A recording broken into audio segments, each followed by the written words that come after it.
bem-vindo ao Bastidor do Dinheiro, o podcast da Lifetime, onde a gente conversa sobre o que não aparece naquele discurso pronto, as escolhas, os custos e os valores por trás do dinheiro. Eu sou Marcelo Popov, sócio fundador da Lifetime e sou um dos hosts aqui do nosso podcast do Bastidor do Dinheiro. Eu sou a Carol Ávila, jornalista e host do Bastidor do Dinheiro. Tem histórias que parecem milagre de empreendedor, mas quando você entra no bastidor, você vê que foi suor, risco e uma sequência de decisões que poderiam ter dado muito errado. O convidado de hoje ajudou a construir a maior rede de depilação a laser do mundo e no caminho viveu de tudo. Crescimento orgânico, virada de aquisição, expansão, franquias, private equity e IPO. Hoje a gente vai falar de origem e mentalidade,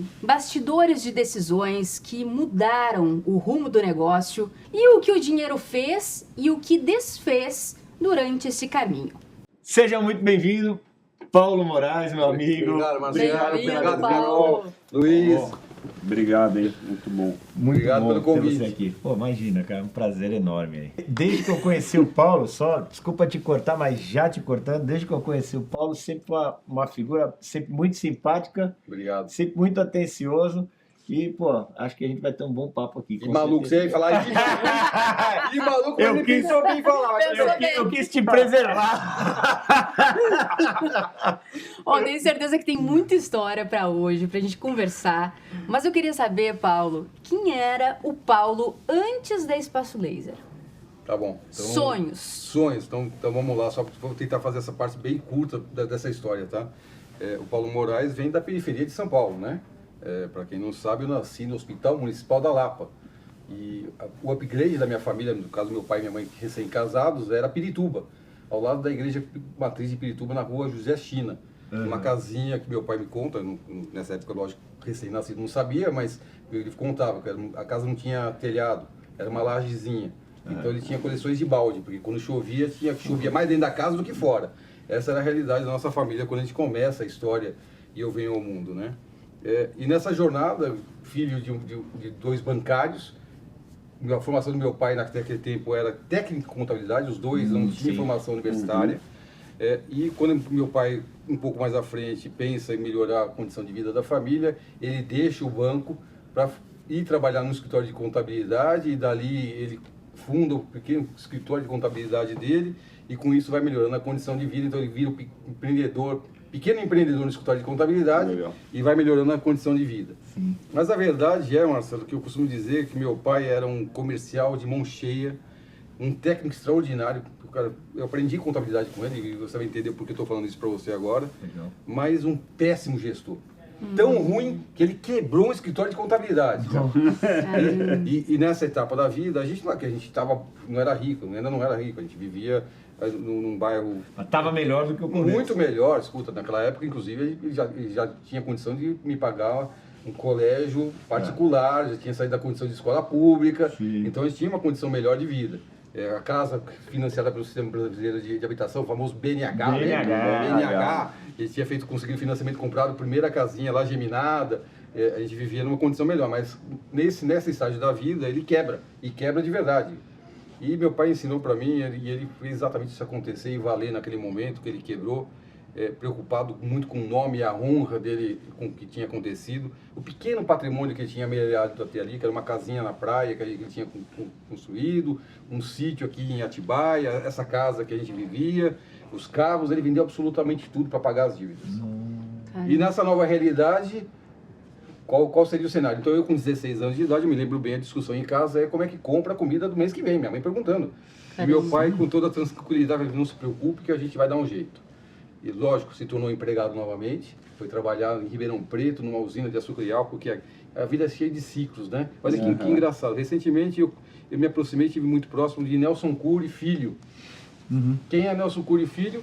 Filho de Nelson Cury, dono da usina Santa Rita, onde meu pai trabalhou como empregado depois da retomada de vida. Caraca. E aí eu falei, Nelson, você sabe que eu tenho uma dívida de gratidão na minha família com a sua.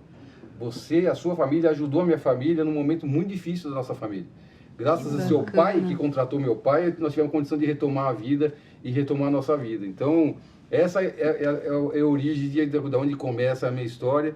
Depois, o sonho de ser piloto, que você talvez Pois é, um sonho de ser piloto de caça. Agora Explica entendi. isso. Então, como é que acontece essa história? Então, 16 anos de idade, esse caos dentro da família e preocupado, como é que eu ajudo com isso? Sim. A minha cabeça nunca foi abandonar os estudos, eu sempre tive em mente que só o estudo me levaria a uma condição melhor do estado que a gente tinha e a situação que a gente vivia. E eu falei, como é que eu continuo estudando e ajudo minha família numa situação tão sensível como essa? E tracei meu plano, né? Estratégia, né? Sim. Tracei meu plano e descobri que havia duas hipóteses. E a primeira, que de fato era um sonho, era ser piloto da Força Aérea Brasileira na Escola de Cadetes de Pirassununga. Porque é uma escola... Era tão específico assim. Porque é uma escola, primeiro de aviação, Sim. 100% custeada, no caso, Sim, pela exato. Força Aérea Brasileira, com condição de alojamento, alimentação, 100% custeado. E é super concorrido, né? Então, e aí eu fui lá em Pirassununga para conhecer a academia, entender, aquilo parecia um sonho. Caramba, eu já me via dentro do avião, entendeu? Pilotando um caça. Naquela época não era nem os caças, eram os T-29, que eram os aviões de treinamento da Força Aérea Brasileira. Mas ao final, quando me deram um prospecto de como é que fazia o ingresso na academia, condição preliminar, 100% de visão. Eu era e sou míope. Falei, eu estou desclassificado na largada, nem vou fazer a prova, cara. Pô, balde d'água. Gastou a passagem à toa. À toa. Bom, foi legal, achei maravilhoso, mas o sonho não ia acontecer ali. Como piloto já não tinha mais a menor condição.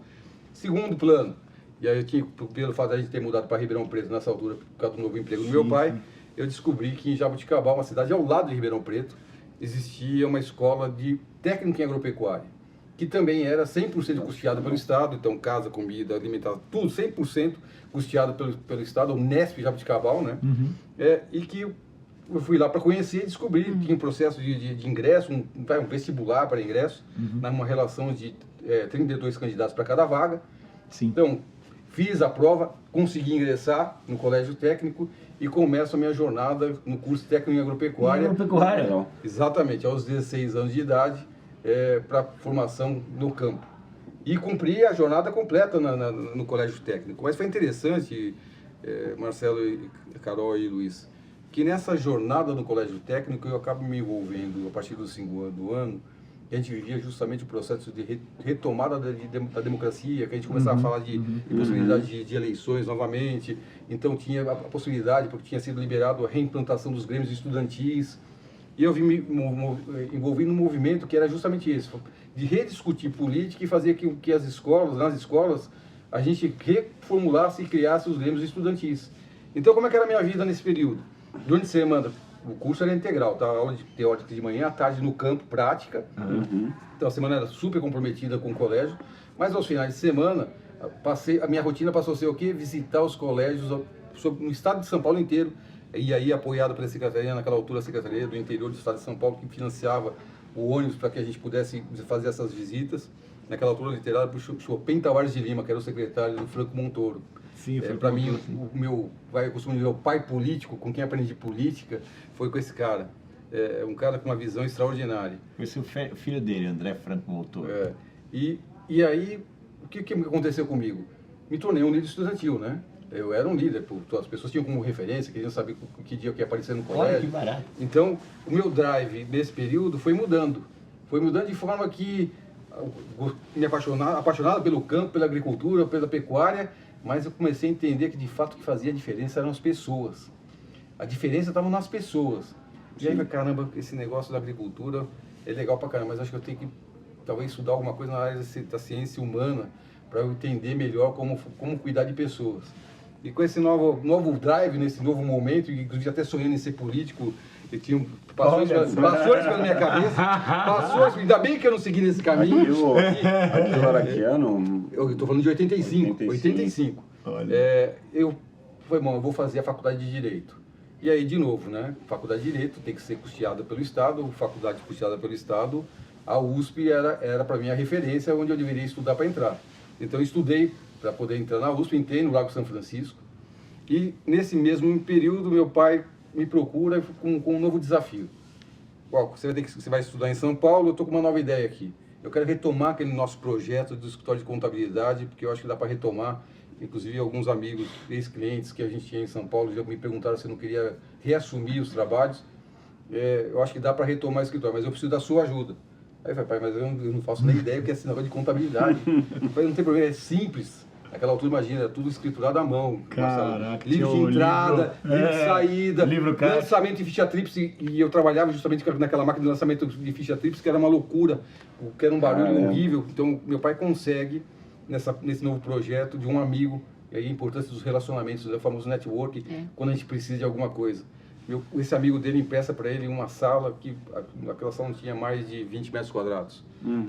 Onde a gente coloca uma mesa onde eu e meu pai dividíamos, a gente foi no braço comprar um arquivo usado, uma mesa usada, máquina de lançamento contábil usada, para a gente retomar a vida. Então a minha vida, a partir do ingresso na faculdade, era durante o dia nesse pequeno escritório de contabilidade, e à noite, a partir das 7 horas até às 11h30. E às 11h30 poucos alunos estavam na sala, invariavelmente você não deixaria de me ver ali. Eu era aquele cara que até o último momento, para depois das 11h30 pegar o busão lá embaixo na Praça Bandeira, e quem conhece São Paulo sabe que ali é uma área meio hóspede, já na altura já era meio agressivo, já não era bacana. Pegava o busão ali embaixo na Praça Bandeira para ir até a Vila Beatriz, próximo a Pinheiros, para voltar para casa e descansar, porque no dia seguinte tinha a batalha do escritório. Mas olha que interessante, 5 anos se passaram durante o curso da faculdade, 5 anos sem saber. Eu estava aprendendo 2 coisas. Primeiro, que era a contabilidade, com todos os processos. Inclusive, eu passei a liderar o escritório como um todo. Eu era o gerentão do escritório. Por quê? Porque durante... De onde vinham os clientes? Daquela outra vida do seu pai, né? Na verdade, os primeiros eram aquelas pessoas que ele conhecia. E como eu falei, meu pai era um cara com comercial de mão cheia. Andando na rua, todo dia tinha um cliente novo. Nosso foco era o pequeno comerciante. Era a padaria, era o restaurante. Entrava ali, Então, é o seguinte, ele entrava numa rua, ele ia visitando todas as lojinhas da rua inteira, oferecendo serviço e ia capturando. E quando ele pegava alguém da rua, ele levava a pessoa para referenciar ele, entendeu? Mas esse cara é bom. Olha a estratégia, o cara era bom. O cara era bom na venda. Vende aí, cabia a mim o papel. E olha que bacana esse processo. 5 anos passaram, aquela sala de 20 metros, nem 20 metros quadrados que tinha se tornado um escritório relativamente grande, com 40 colaboradores já. Eu era o gerentão do time todo, porque eu conhecia todas as rotinas, eu tinha aprendido, né? Então todas as áreas eu conhecia e dominava, então eu liderava esse time todo. E a gente tinha retomado a condição de vida, Marcelo. Isso que é a parte bacana. E a segunda coisa que eu aprendi, na verdade, fiquei maravilhado nessa rotina, é que a gente atendia pequenos empreendedores. E aquilo para mim passou a ser um novo mundo, né? Falei, caramba, esse negócio de montar negócio, gerar riqueza. E eu via alguns clientes, inclusive em crescimento, a gente via começar praticamente do zero e crescer de forma exponencial. Falei, caramba, olha que negócio bacana, né? O dia que eu tiver o famoso capital na mão, vai ser o meu play. Mas eu não tinha o capital, o único capital que eu tinha era o meu conhecimento. Eu ainda tive a oportunidade, ao terminar o curso na faculdade, de ficar 2 anos fora do país, em Portugal, onde eu fui trabalhar numa agência de turismo lá.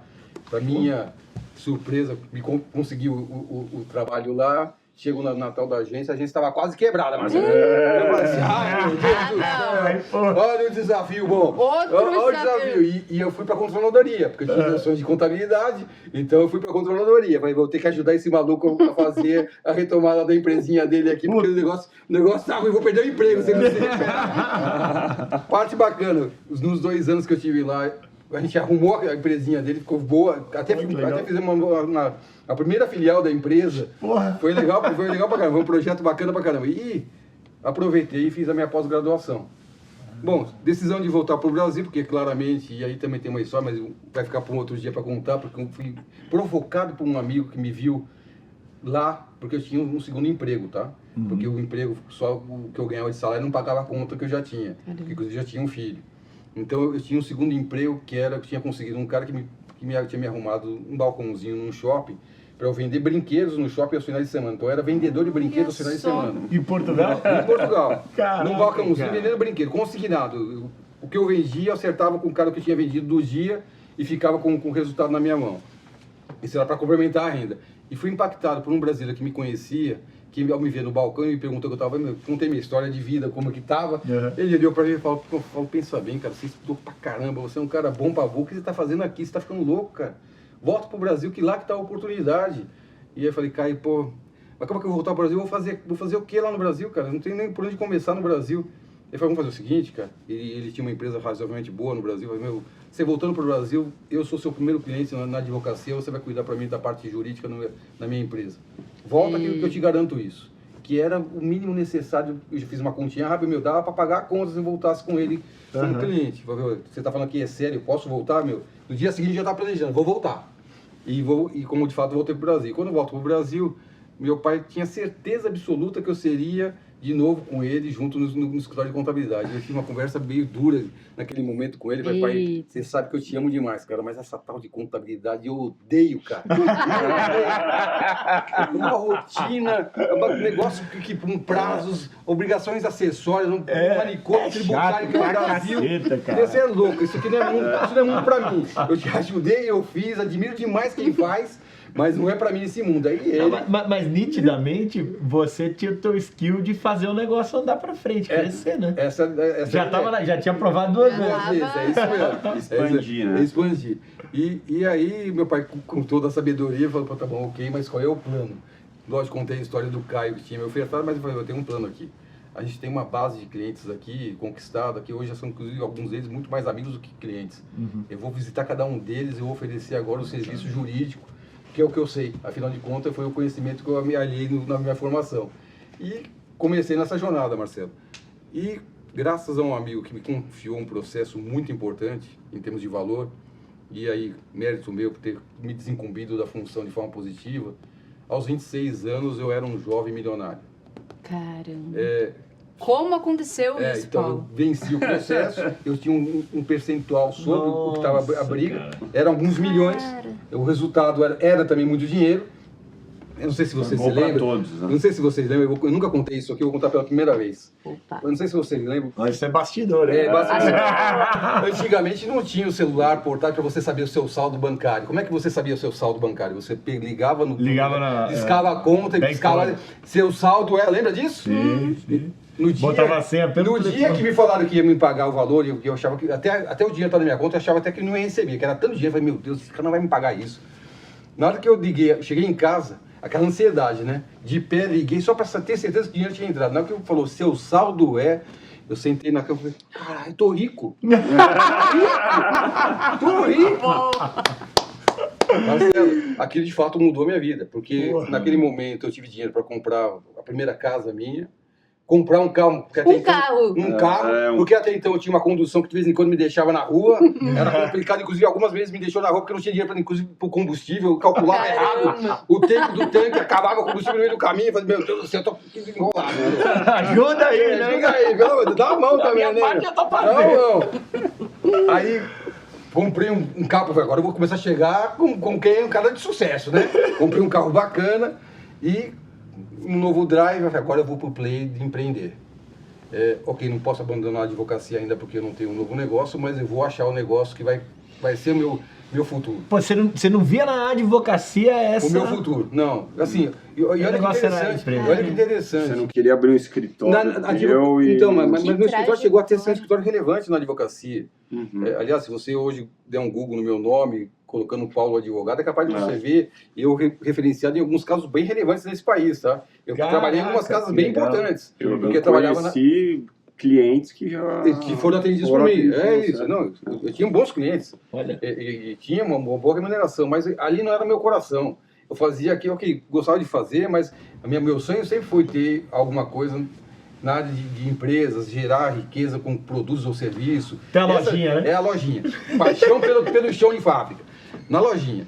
E aí, a partir da capacidade de ter dinheiro, eu falei, agora a gente vai começar no Play. Então a gente começa, antes da Espaço Laser, que é onde hoje eu sou reconhecido, é até engraçado, né? Porque o empreendedor, quando de alguma forma alcança um sucesso no negócio que faz, na verdade ele ganha um novo sobrenome, né?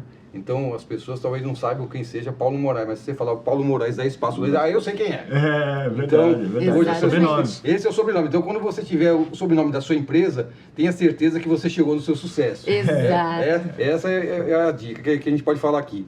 Mas antes disso, antes da Espaço Laser, uma empresa de coleta de lixo, inclusive com essa pessoa que tinha me indicado o caso que eu tinha ganho muito dinheiro. A gente fundou uma companhia de coleta de lixo, que olha que bacana, existe até hoje. A Sanepar, que é a empresa que a gente fundou lá, Outro dia, tem uma casa de campo aqui, perto de Barueri, na frente da casa passa a Sanepar. Eu falei, cara, essa empresa eu conheço. Essa empresa eu conheço. Aí liguei pro ex-sócio, amigo, meu, Armandão, eu vi aqui passar uma empresa chamada Sanepar, ainda é a nossa Sanepar, Paulo, é a nossa Sanepar que está aí, nós estamos como clientes. Pô, que legal, que bacana. Aí a empresa cresceu, e aí contou que a empresa tinha crescido, já estava num patamar bem importante. Depois, mais à frente, restaurantes, revista. E aí, 2004 é o ano que a gente, numa conversa presenciosa de 3 homens, olha que maluca essa história, né? 3 homens, que eu costumo dizer, os 3 malucos, pensam numa companhia para atender mulheres, não era algo óbvio, de um serviço absolutamente desconhecido do grande público, porque depilação a laser, até ali, era um serviço que só pessoas do AAA, então só pessoas com muito dinheiro, tinham condições de se beneficiar. Por quê? Porque eram tratamentos dentro de clínicas dermatológicas de alto padrão. Então, se você entender em termos numéricos que eu estou falando, um tratamento em 2004 de depilação a laser custava R$6 mil. A números de hoje, 20 anos depois, seguramente 40, 50 mil reais, esse era o preço de um tratamento de depilação a laser. E ali, nessa conversa, inclusive referenciando, porque as pessoas... Eu só conhecia minhas amigas ricas, que eu tinha... só elas que tinham esse benefício. Então, assim, um serviço incrível, extraordinário de entrega, libertador, que faz bem, inclusive, para a pele, que tira, inclusive, de algo que gera resíduo que demora muito para degradar no meio ambiente, que é bendita cera e lâmina. Então, sobre todos os aspectos, muito melhor, mas que ainda não tinha condição de ter sido democratizado, até porque o preço era proibitivo. E a gente, inspirado, e aí eu gosto, porque as pessoas perguntam, mas foram vocês que criaram essa modalidade de clínicas de depilação a laser em shoppings, em lojas? A resposta é não. A gente tem que reconhecer quem de fato fez. A gente tinha ali naquela conversa a referência de um cara chamado Charles Yamaguchi, que é meu amigo hoje, um querido, um cirurgião plástico de mão cheia, um visionário, tá? Esse cara de fato é um visionário. Por quê? Porque em 1998, ele como presidente da Associação Brasileira de Laser, vai aos Estados Unidos e identifica numa feira uma máquina de depilação a laser, que não, além da depilação a laser faz outras coisas, mas ele viu muito potencial na depilação a laser. Ele traz para o Brasil a primeira máquina de depilação a laser para o Brasil. Naquele momento ele leva para a clínica dele, uma grande clínica, atendendo o público do AAA, né, o famoso AAA. Mas ele, de forma visionária, cria a primeira unidade em shopping, no Shopping Ibirapuera, chamada uma marca fortíssima, que a gente, inclusive, gastou muito tempo para construir a nossa marca inspirada no que ele tinha feito, chamada Depilaser, depilação a laser. Olha que força de marca é essa. Então, no ano de 2001, portanto, 3 anos antes da gente fundar Espaço Laser, surge um modelo de depilação a laser em clínica, unidade, como se fosse um varejo de shopping, em funcionamento, atendendo o grande público, inclusive com uma política comercial que dava a possibilidade de pessoas terem benefício desse tratamento. Então, inspirado no que o Charles tinha feito nessa conversa de final de tarde desses 3 malucos, eu e mais 2 sócios, ali até então não eram sócios, estava ainda discutindo ideias, porque um dos sócios era médico e conhecia a depilação laser, inclusive fazia na clínica dele, atendendo o público do AAA, mas olhando o que o Charles tinha feito, claramente via uma grande oportunidade. E eu tinha um drive importante, porque eu e o outro sócio, que é o Tito, a gente tinha tido um negócio, não sei se vocês agora voltou meio a moda de novo, a bendita máquina de pegar bichinhos de comida, sim.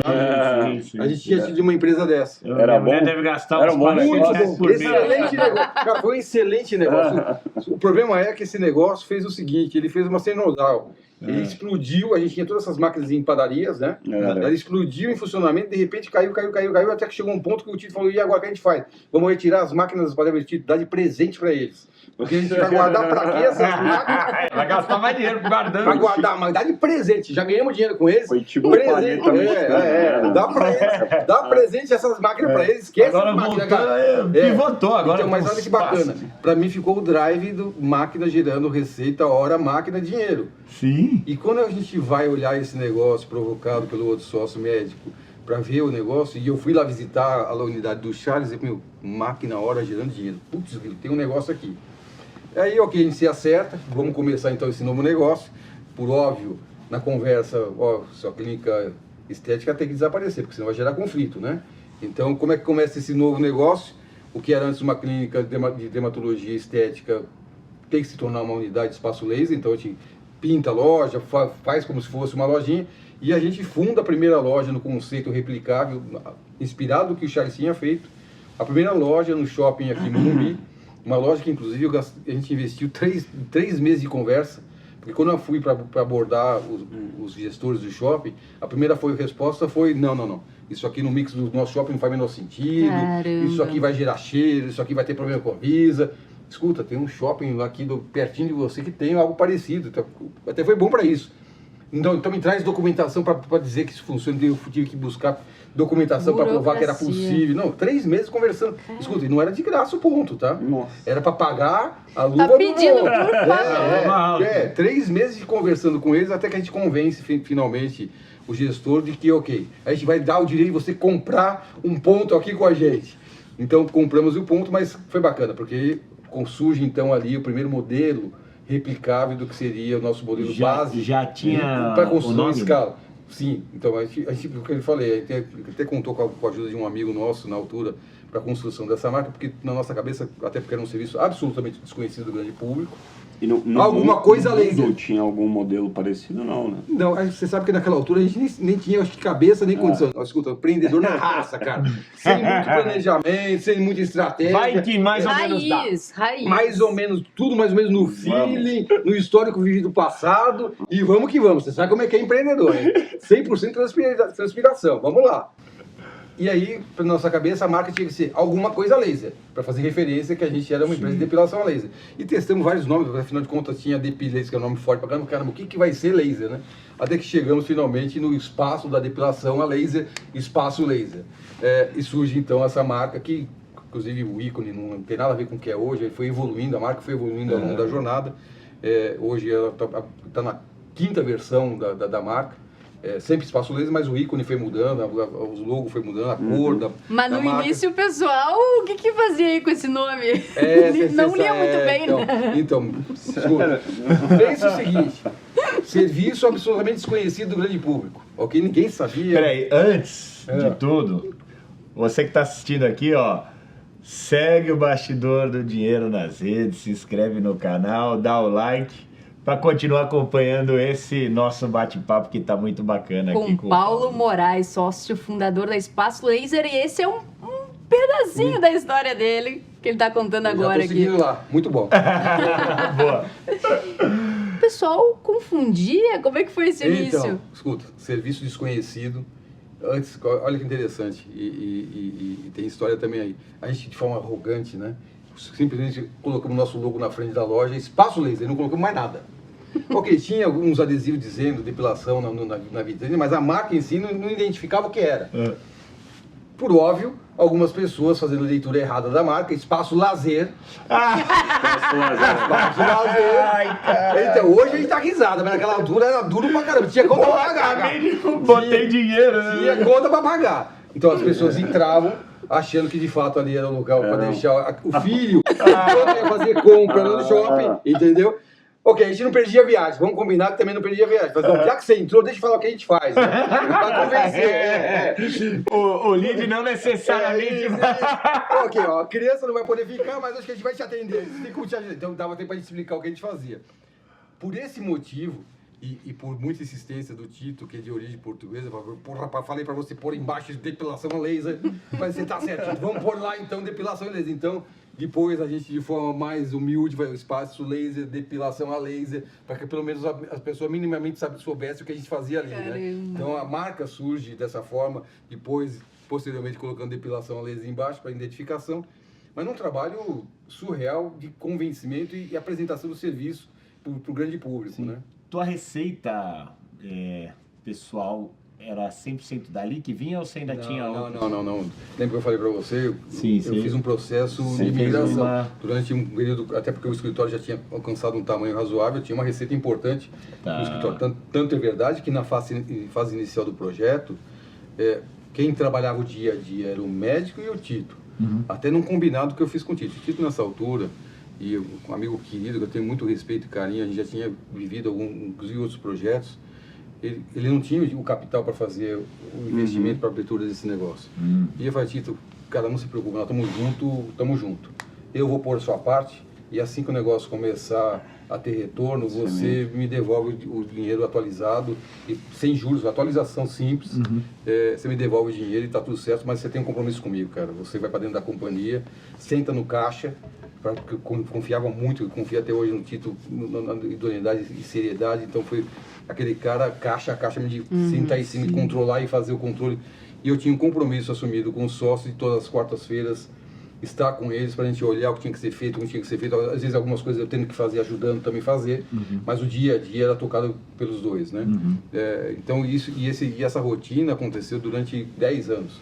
Então a minha vida com o Espaço Laser nesses 10 anos sempre foram nessas reuniões, às vezes muito mais, quando tinha uma demanda maior até estava mais junto, tem algumas questões que acabaram acontecendo, como toda empresa tem idas e vindas de desafios, dificuldades, que a gente tem que estar mais junto para ajudar a fazer. Mas ainda não tinha, a empresa não tinha condição de ainda manter 3 sócios no dia a dia do negócio, tendo condição de mantê-los. Até porque a nossa estratégia sempre foi, tudo que esse pequeno negócio gerar, vamos reinvestir para fazer esse negócio ganhar robustez e tamanho.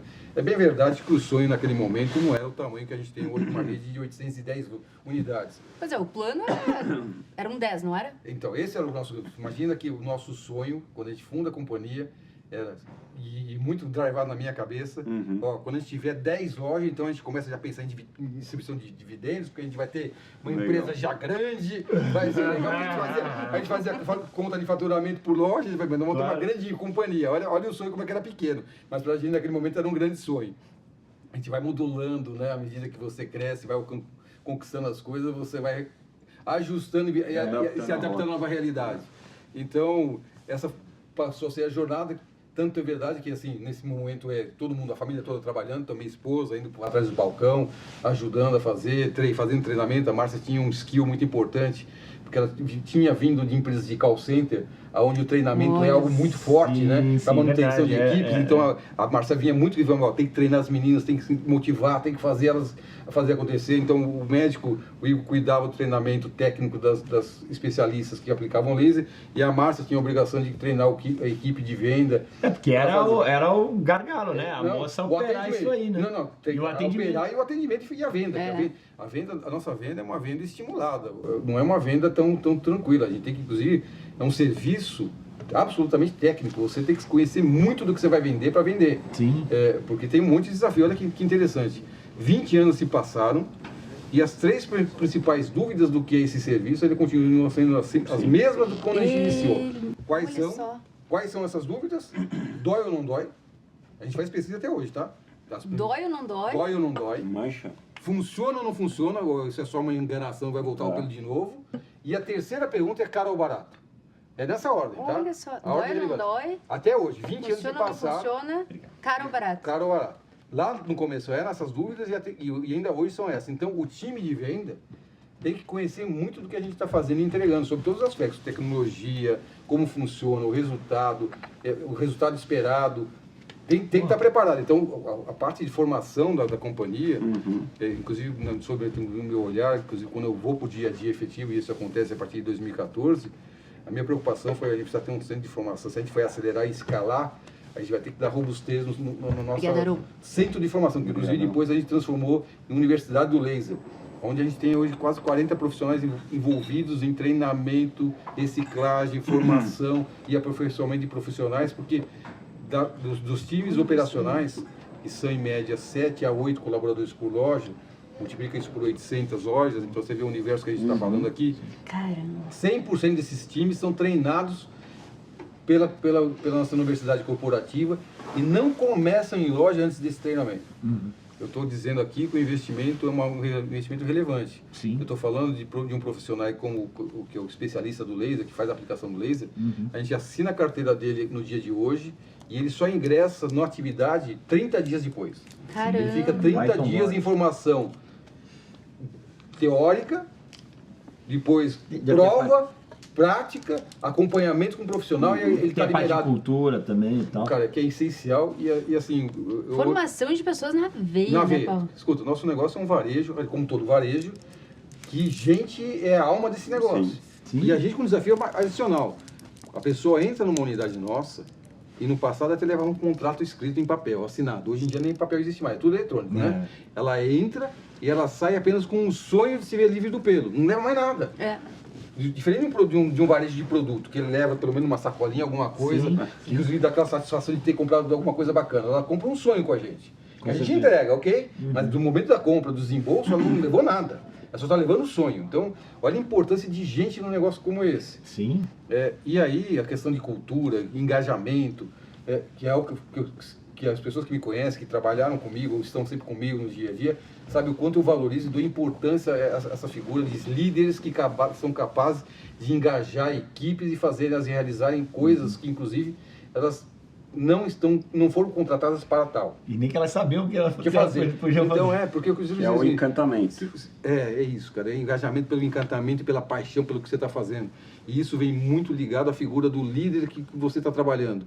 Porque você faz e é contratado e combinado a fazer algo no seu dia a dia corporativo, sim, mas você é capaz de fazer muito mais de entrega se você estiver inspirado pela pessoa que te lidera. Não, total. E empresa, e o varejo precisa assim, porque varejo sem isso, meu amigo, é um varejo morno, e varejo morno não vende. Varejo morno. Você sabe que a gente aqui em 2018, que teve o grande ponto de mudança nosso aqui para começar a crescer de forma robusta, né? Sempre cresceu, mas de forma robusta a partir de 2018. Foi quando a gente implementou o tema, criou o espaço nosso, que não era aqui, era um outro escritório ali. Esse escritório de 20 metros quadrados, não? Não. Faria Lima mais que nada. É essa? Faria Lima parece mais é o sabor. Tinha uma salinha aqui na Tucumã, aqui na Tabapuã, que era centro de treinamento e tal. Legal. A gente olha para essa parte de cultura com mais afinco e tal. E cara, isso é um game change total, né? Total. E aonde foi quando você entrou para dentro do negócio que você teve esse... O que acontece nessa história? Então, assim, a gente começa e tem um detalhe importante, né? A gente começa com 2 unidades e a gente só tinha uma máquina, porque essa máquina custa, e custava na altura e custa até hoje, muito caro, $120 mil. Caramba. Cada equipamento. É o investimento mais importante do CAPEX de montagem de um negócio. Uhum. Então, naquela altura, a gente não tinha esse capital todo. Então, como é que a gente fazia? Segunda, quarta e sexta, essa máquina trabalhava nessa unidade de rua, que antes era a clínica dermatológica. Todo dia, depois das 10, quando o shopping permite o ingresso de produtos e mercadorias dentro das docas, a gente carregava a bendita máquina de mais de 100 quilos numa furgão e transitava ela todos os dias, então terças, quintas e sábado, trabalhando no shopping para atender o público do shopping. E aí, quando a pessoa queria fazer na segunda, que a máquina não estava no shopping, a máquina está muito ocupada hoje, você vem amanhã, amanhã a gente vai te atender. Entendeu? A agenda hoje não tem agenda, hoje não está ajotada. Amanhã a gente atende. O dia de manutenção é caro. Isso, não, imagina. Escuta, e aliás, como eu estou escrevendo agora o livro, eu guardei muito documento da história, tenho praticamente toda a história da companhia guardada em documentos, de tudo que foi acontecendo, inclusive coisas que a gente vai esquecendo ao longo do tempo, né? Eu consegui achar nos documentos a segunda compra da segunda máquina nossa, que aconteceu 1 ano e meio depois, que a gente descobriu que no interior de São Paulo tinha um médico que tinha uma máquina dessa usada e que a gente teve notícia que estaria vendendo. E a gente viajou lá para o interior, em Minas Gerais, atrás dessa máquina, que estava bem baratinho. Vai ser, vamos comprar essa máquina. Agora. Para ter 2 máquinas, então uma em cada máquina, uma em cada unidade. Então a gente operou por 1 ano e meio apenas com uma máquina. Ok, vamos combinar também que a gente não tinha tantos volumes de venda na fase inicial. O grande desafio nosso era fazer as pessoas entrarem na loja e entenderem o que era o nosso serviço. Então, tudo isso passou... 2 vendas, né? Uma para ele entrar e a outra para ele comprar o serviço. Tanto é que a gente fazia serviço de panfletagem na porta do shopping.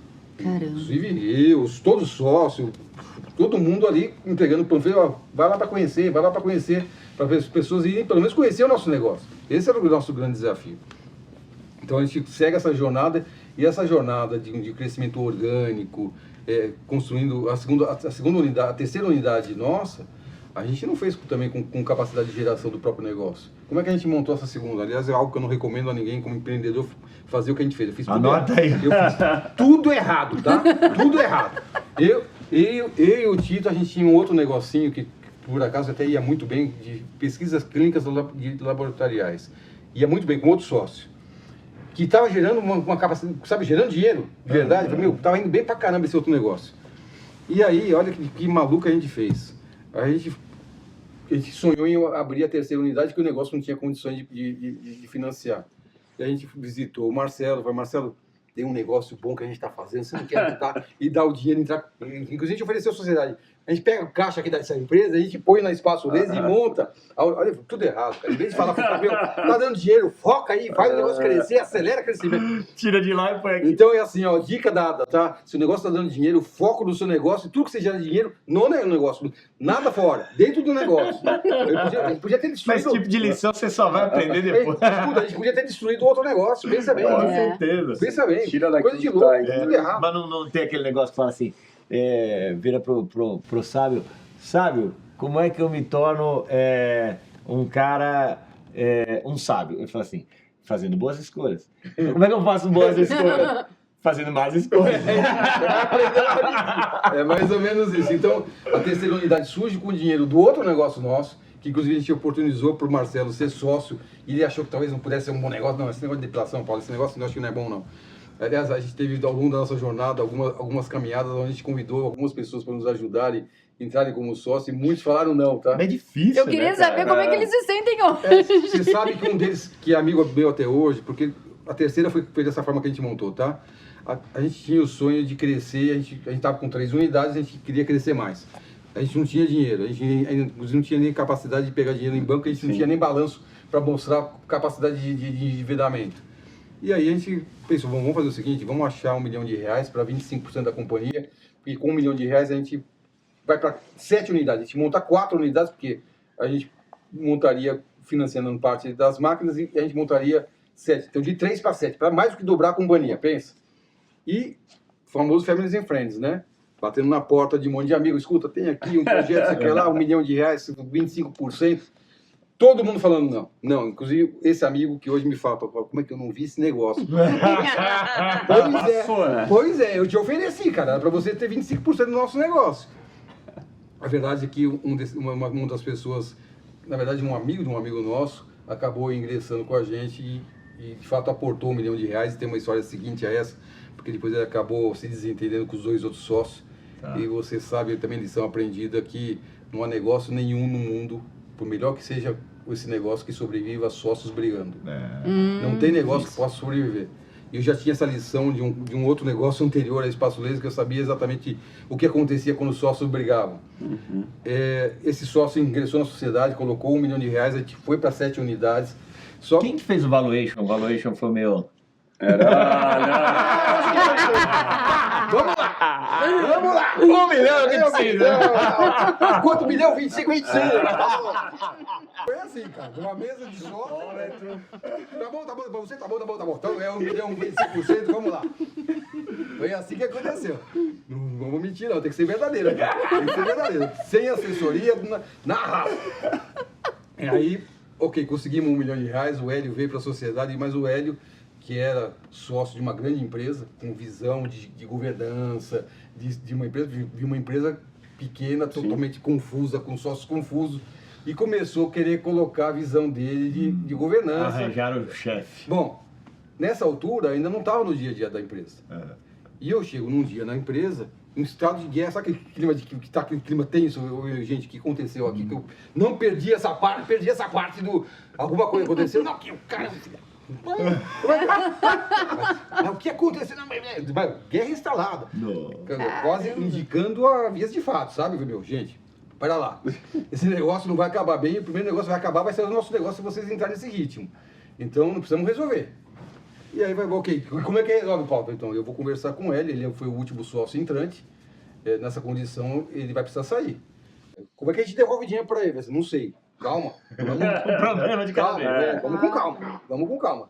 Aí liguei pro Elião, tô sabendo que tá uns problemas lá. Ele também esbravejou, falou mil loucuras, xingou todo mundo, a mãe de todo mundo ali também.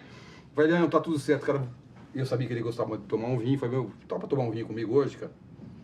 Tá, vamos tomar um vinho, porque eu gosto de conversar com você, tá bom, então vamos tomar um vinho. Aí sentamos pra uma conversa no vinho, batendo papo, refletindo, falei, Elião, cara, você tá chegando na mesma conclusão que eu tô chegando. Não tem mais clima para vocês estarem juntos nesse negócio. Não vai funcionar, cara. A gente precisa arranjar uma bolsa aí. Tá bom, mas como é que me devolve meu dinheiro? Faz calma. Vamos pensar aqui, cara. Você sabe que o negócio é pequeno, não tem capacidade de geração de caixa tão grande. Aí eu fiz uma conta rápida com ele no papel da mesa mesmo. Falei, eu acho que tem condição de pagar isso em 40 parcelas, cara. Eu falei assim, e se não pagar? Falei, se não pagar, é o seguinte, eu sou o fiador, eu pago, tá bom? Tá valendo se for desse jeito? Não, em você eu confio, tá bom. Mas você vai assinar no contrato como fiador. Não, eu assino, cara. Traz o contrato. Tanto é que, como eu estou revendo no livro, tá lá no contrato. Eu sou o fiador desse contrato. Tá escrito para a história. Eu fui o fiador do negócio conforme eu assumi o compromisso com ele. Legal. Graças a Deus, não precisou a empresa pagar. Se bem que, pensando bem que se eu tivesse dado default, eu teria aumentado minha posição, mas tá tudo certo.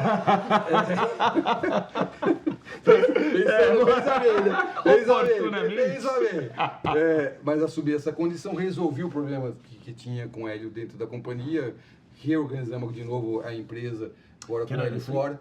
Eu estou falando aqui do ano 2010. E quando chega o ano de 2014, e ali 10 anos tinham se passado, a gente tinha ali nessa altura cerca de quase 35 unidades entre lojas próprias, a gente já tinha algumas licenciadas, porque a gente não tinha tentado fazer, não tinha conseguido fazer franquia, a gente não sabia direito como fazer isso, então a gente falou, vamos no nosso modo aqui, licenciamento mesmo, um amigo, ok, placa na frente, faz assim, faz assado, monta lá, então montamos no Sul, no interior de São Paulo, na Bahia, as primeiras licenciadas da rede. Nesse momento aí sai uma notícia, e agora eu vou começar a falar o nome dessa pessoa, antes eu não falava, eu falo, porque depois eu fazendo minhas reflexões, algumas coisas acontecem na vida para fazer a gente se movimentar e os gatilhos para você sair da sua zona de conforto, não é verdade? Eu sou impactado com a notícia, eu tinha uma revista que chegava semanalmente em casa, e eu pegava essa bendita revista para ler aos sábados de manhã, bem cedo. Eu pego essa revista e está lá uma matéria escrita: Giovanna Antonelli abrirá uma rede de depilação a laser com empresários que eu sabia que tinham muito dinheiro no Rio de Janeiro e abrir centenas de unidades. Falei, caramba, passou um fio na cabeça. Né? Tem jogo. Não, eu falei assim, caramba, estamos aqui há 10 anos quebrando pedra. Vai vir Giovanna Antonelli, de alta visibilidade, conhecido no Brasil todo. Um pessoal que eu sei que tem grana pra caramba. Esses caras vão engolir a gente, vão atropelar a gente, vão passar quem é trator. Fotografei aquela matéria, coloquei no grupo de WhatsApp dos 2 sócios, dos 3 que a gente mantinha entre os 3 sócios. Queridos, assunto para ser resolvido a semana que vem, urgente. Não dá mais para esperar. Os sócios de origem portuguesa que eu te falei, o Tito, falei, porra, rapaz, isso é dia de passar problema pra gente. Vai, Tito, me desculpe, meu querido. Lojas já é coisa pra burro. Tito, me desculpe, meu querido, mas assuntos a gente precisa se planejar para ser resolvido. Esse não tem como a gente adiar, a gente tem que começar a falar já. E na semana a gente sentou e eu coloquei de forma bem para agora parou a brincadeira. Ou a gente vai pro play de verdade acelerando, ou alguém vai fazer em nosso nome. Alguém vai fazer em nosso nome. E é assim, e num dos negócios é assim, tá? Quando a gente tem um bom negócio e o negócio está performando bem, não tenha medo e não fique na zona de conforto e não acelerar. Porque se você não fizer, alguém vai fazer no seu nome. A história é assim, tá?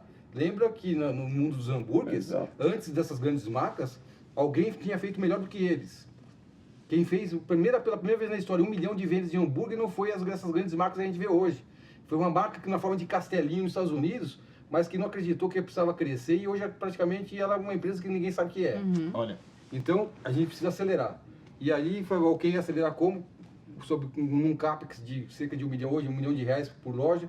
A gente não tem capacidade de investimento nem condição de fazer esse crescimento com lojas próprias. Ok, a gente vai ter que entender o que é franquias. E eu acho que esse é o modelo. E aí, eu retomando algo que eu já tinha, inclusive, conversado com o Semenzato por 2 vezes sobre o modelo do negócio. Nas 2 vezes tinha me falado não.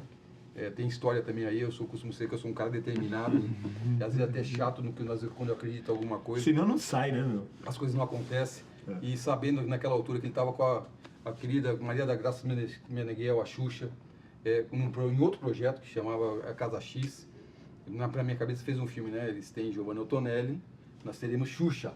E nós vamos arrebentar. Agora, parênteses rápido aqui, tá?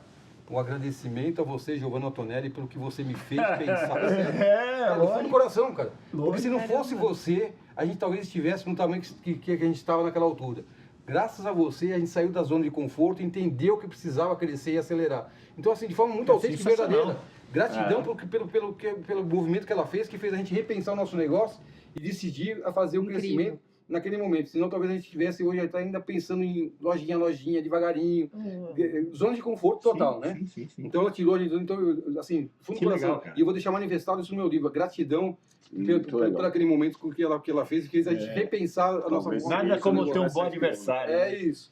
E com esse novo drive e nesse novo sonho, Zé, tô aqui com uma nova ideia, que eu já falei para você do nosso negócio, mas eu pensei agora diferente, quem sabe agora com a Xuxa, sei que lá, e aí a resposta foi surpreendente. Ô Paulo, você tá me ligando na hora certa, cara.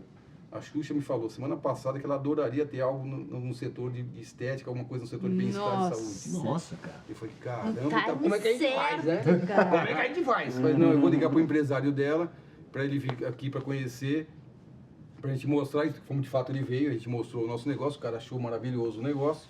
Mas ao final da conversa, Paulo, olha, achei incrível esse negócio que vocês estão fazendo, mas eu sei que a Xuxa está numa conversa com a dermato dela, estão pensando em fazer uma clínica junto, e a Xuxa, por dinheiro nenhum, vai estragar uma amizade. E ela é exatamente isso. Quem conhece bem a Xuxa, eu sou daquelas pessoas que me dou o direito de chamar ela de Xu. Então saí do campo só profissional para o campo de amizade, que eu tenho uma enorme admiração pela Xuxa. Que legal. É exatamente isso. Ela, por dinheiro nenhum, vai estragar uma relação que ela construiu de amizade. Eu falei, ok, deixa eu entender o quanto ela avançou nessa conversa com essa amiga dela, se não avançou demais, eu acho que tem muito mais sentido aqui, porque vai crescer muito mais do que apenas uma clínica dermatológica. Deixa eu ver como é que tá e aguardem, né? E aquele fio na barriga, meu Deus do céu, vamos lá. Vamos aguardar. Nesse inteirinho, esse mês, eu estou em novembro, esse é um mês que a gente está falando, 2013, que a gente está falando, o Zé me liga, Paulo, olha, a Xuxa vem a São Paulo para um show aqui em São Paulo, e eu conheço bem ela gosta de fazer negócio com pessoas que ela conhece. Você topa ir no show dela pra gente se encontrar no camarim, para te conhecer, pelo menos saber quem é você. Não é para falar do negócio, para saber quem é você. Meu, Zé, pode falar, eu posso levar minha esposa e filhos? Lógico, vai ser show, vamos juntos, legal. Então foi a primeira vez, dia 3 de dezembro de 2013, pela primeira vez a gente se encontra com a Xuxa, uma conversa rápida, foi muito simpática, como sempre é, né? A primeira foto com a Xuxa, com meus filhos, tudo, a gente tem isso guardado comigo, aliás, vai estar no livro essa foto, onde a gente pela primeira vez se encontra e bate um papo, ficamos até o final do show, a gente vê as ex-baixinhas no show parecendo crianças, né? Que legal. É uma energia surreal que ela consegue colocar no palco. Mas a gente não tinha resposta, né? Aí, por enquanto, tudo no suspense. Em janeiro, finalmente vem a resposta. Olha, dá pra gente avançar, afinal de contas a coisa não tinha andado tanto, não deu certo o negócio com ela, mas, meu Deus do céu. A Xuxa tem que experimentar para saber se de fato o que vocês falam que o laser faz é verdadeiro, porque se não é verdadeiro, ela não vai ser sócio de algo que não entrega, ela não quer saber. Mas na nossa cabeça, porque a solução simples, né? Não, fácil. A gente sabe o que a gente entrega, vamos combinar o dia que a Xuxa pode vir aqui para a gente atender, a gente faz uma condição especial, faz à noite. Não, você não está entendendo. Ela quer que leve a máquina na casa dela, para fazer o tratamento. Ela fala assim, bom, a gente não tem máquina nenhuma no Rio. Uma máquina de 100 e poucos quilos. Aí, nessas horas, de novo, a importância de relacionamentos e amigos, e esse eu pude ter a condição de agradecer ele de outra forma. A gente liga para esse amigo Larry, a gente sabia que tinha uma máquina igualzinha a nossa no Rio, e pede, Larry, sem contar para quem era, a gente tem uma pessoa muito especial no Rio que a gente precisa atender, você tem condição de disponibilizar a máquina? Meu, pega a máquina aqui, combina.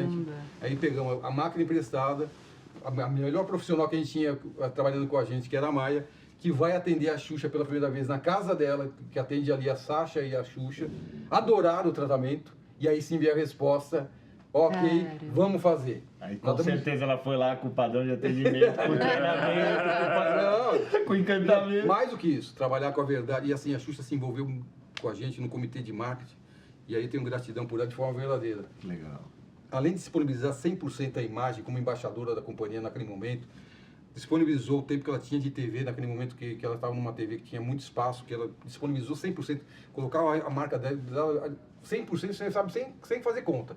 Vamos falar que é da nossa empresa. Ela incorpora a nossa empresa de forma verdadeira. Mas mais do que isso, nas reuniões do comitê de marketing, eu convidava ela para ver as campanhas, para dar opinião do que ela achava, do que ela tinha pensado, e ela contribuindo de forma positiva, não, porque não faz assim, melhor para cá, vai melhorar o impacto. Tinha visão boa. Cara, ajudando muito a gente a pensar a marketing e construção dessa marca, dessa grande marca chamada Espaço Laser. Que não é óbvio, esse movimento é zero. Zero. A gente, olha, Tá, ó, ao vivo. Tá valendo, tá Bastidor. valendo. Quebramos um copo aqui. Vamos lá. tá valendo. Boas energias. Limpou. Boas energias. Tá valendo. Deixa. Que não é óbvio esse movimento, né? Não. Porque corre você pegar uma pessoa com um ego gigantesco que vem, caga a regra. Cria dificuldade para fazer o que a gente pede. Não mas- incorpora, né? Olha, a marca. o comprometimento dela com a companhia foi tão grande, porque não foi nenhuma, nem várias vezes, inclusive a Marina que está nos acompanhando aqui, ela viu isso acontecer. Xuxa, vai ter uma campanha ou vai ter um encontro da nossa equipe, da nossa força de venda. Dá para você me gravar rápido um vídeo, senhor, de mensagem para elas, para já, Paulo. E gravava e mandava o vídeo, sempre disponível para nos apoiar em tudo que a gente precisava. Então, tem questões como essa, ó, reunião de convenção de vendas, eu preciso da sua imagem. Ó, não, dia que vai ser, não, eu vou estar lá. Até que teve uma festa de final de ano, ela combinou comigo, Paulo, vai ter a festa esse ano, vai ter, quando vai ser? Tal data. Eu vou estar em São Paulo. Não fala para ninguém, tá bom? Vai ser surpresa. Beleza, Chu, vamos fazer surpresa. Aí no meio da festa, deu uma parada, sei que ela quem tá entrando, a Xuxa tá entrando, nossa, imagina. Uma empresa Cai com pra trás. 95% de mulheres, que a nossa força de trabalho está na mão de mulheres, nós somos uma bacana. empresa essencialmente de mulheres trabalhando ali dentro, com a Xuxa no palco, falando com elas, foi algo incrível. Então são essas coisas que a gente tem que reconhecer e manter sempre um senso importante que eu digo, que as pessoas que te ajudarem, não importa a fase da vida que você viveu, mas que contribuiu para que você pudesse crescer, gratidão eterna a essa pessoa. Eu falei para vocês do Caio, que foi a pessoa que foi lá no balcão bater, o que você está fazendo aqui, vendendo brinquedo aqui nesse shopping, você é louco? Essa é uma pessoa que tem uma Podia não ter te encontrado. Não, é sério, eu tenho uma gratidão, inclusive se fala com regularidade, eu Caio, você não sabe quanto que respeito e tenho carinho por você, porque você foi a pessoa que fez pensar diferente e sair daquele momento de um vendedor de loja de brinquedos num shopping ao que eu consegui chegar e ser hoje. Isso é muito legal, cara. Agora, uma pergunta ainda sobre a Xuxa no negócio, né?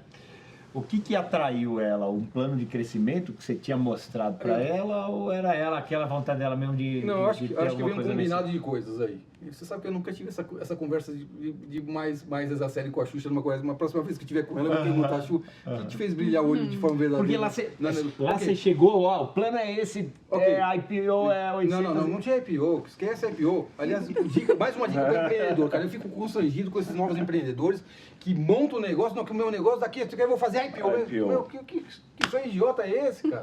O IPO tem que ser consequência de um sucesso e desse pode ser o melhor caminho. Tem que fazer sentido. Tem que ser consequência natural. É dinheiro, né? É isso. Foca em fazer seu negócio, entregar o propósito que ele se pretende colocar e mais do que isso, dá dinheiro. Isso que é importante. O resto não vai acontecer. Então, um empreendedor que sonha com IPO, pelo amor de Deus, monte seu negócio não sonhando no IPO, mas fazer sua empresa ser rica, grande e entregando propósito. Isso que é legal. Não é um fim, né, o IPO. Ele não pode ser. Não pode ser. Não pode ser. Isso. Então, mas para responder a sua pergunta, eu tenho certeza que ali contribuiu muito a figura do empresário da Xuxa naquela altura, que tinha gostado muito como modelo de negócio, inclusive em termos do que poderia crescer. É lógico que a gente não imaginava que ia crescer tanto, mas ele via uma possibilidade de crescimento. E a Xuxa desejando ter algo no setor de estética, que fazia muito sentido para ela, e ela sendo ainda embaixadora dessa marca, né? Hoje deram um nome bonito para isso, Media for Equity. Né? Naquela época... nome bonito, não. Mídia for Equity. Não, agora não é. Naquela altura não tinha essa palavra mídia. Aliás, depois de 32 anos no mundo corporativo, é engraçado como a gente renomina coisas que já existem do passado com nomes bonitos, né? Gestão 4.0, é sempre o nome mais bonitinho para falar algo bacana que a gente já fazia no passado. Mas tá tudo certo, é assim mesmo, o mundo é um pouco do marketing, aliás. Com certeza. Eu aprendi num documentário recente que eu assisti de um cara que eu até admirava, eu aprendi a não gostar de uma parte da vida dele, mas a parte que é boa, vamos olhar a parte boa, Henry Ford, que foi o criador da Ford, da primeira linha de montagem. Uma das características muito fortes de Henry Ford, já naquela altura, era que ele era muito, muito marqueteiro. Tudo e qualquer coisa que ele fazia questão de chamar a imprensa para mostrar. Tanto é verdade que muito antes da linha de montagem, ele já tinha vendido 10 mil veículos apenas pelo fato de ele ser marqueteiro. Ele marketeava até chegar ao modelo T, que foi o primeiro modelo que foi um sucesso. Ele tinha passado por, acho que, 8 ou 9 versões que não tinham funcionado e não tinham dado certo. Mas ele marketeava aquele a todo tempo dizendo que viria o melhor carro.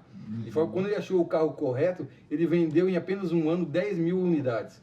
Então essa capacidade do marketing a gente vai aprendendo com algumas pessoas que o quanto é importante fazer isso de forma correta e a Xuxa nos ajudou a fazer esse processo, sabe? Que legal, que legal. Função de marca. E aí temas de expansão, até chegar a pandemia, como é que foi tudo isso? Pandemia foi... Foi surreal. É aprendizado, acho que não só para mim, mas para todos aqueles que viveram junto esse momento, né? E aí é sem exceção. Quem esteve vivo na face da Terra viveu, alguns infelizmente não sobreviveram, com tristeza. Tenho certeza que todo mundo aqui, de alguma forma, teve alguma perda. Tivemos um sócio aqui nosso, tivemos o primeiro cara que entrou na Lifetime depois de nós três foi o Fernando Morales, queridíssimo. Ele foi CFO da área de laticínios da Nestlé, se aposentou. Foi numa palestra uma vez nossa que só tinha ele, tinha mais ninguém em 2012. Daquela você falava, puta, velho, não tem ninguém, só apareceu o cara lá. Ele falou, quero trabalhar com vocês. Aí ele, puta, criou aqui uma baita carteira de pessoas que se aposentavam na Nestlé e, puta, na pandemia. Então, isso que você está falando. Eu consigo vencer. Todo mundo tem uma história para contar. Mas mais do que isso, muito aprendizado, né? Sim. Mas para chegar, antes da pandemia, Carol, deixa eu te contar uma coisa importante do processo de aceleração, porque a gente fez um negócio, eu falei para você que a gente se junta à Xuxa, o ano 2014, quando a gente lança efetivamente a rede de franquias, a gente, há 6 meses, fazendo todo o planejamento, inclusive reorganizando a parte de treinamento, porque ficou claro que naquele momento, para crescer, precisava ter um pilar importante de treinamento, então... E a gente lança efetivamente, com a presença da Xuxa, inclusive na Feira ABF, que é a Feira do Setor de Franquias, né? Associação Brasileira de Franchise, feira mais importante do setor, a gente lança a nossa rede de franquias nesse momento, no meio do ano, junho de 2014. Só para vocês terem parâmetro, tá? Uma empresa que pretende o modelo de expansão por via de franquia, até no primeiro momento, inclusive quando a marca ainda não é tão conhecida, o que se espera no ano 1, em franquias, que você venda de 10, no máximo 20 franquias no ano 1, tá? A média de mercado nesse modelo de franquia é mais ou menos isso. Tá. Você vai escalando e acelerando, inclusive em termos de investimento de marca e mais venda de franquia. A partir do ano 2, ano 3, a partir daí você tem um crescimento mais acelerado no número de novas franquias ano a ano.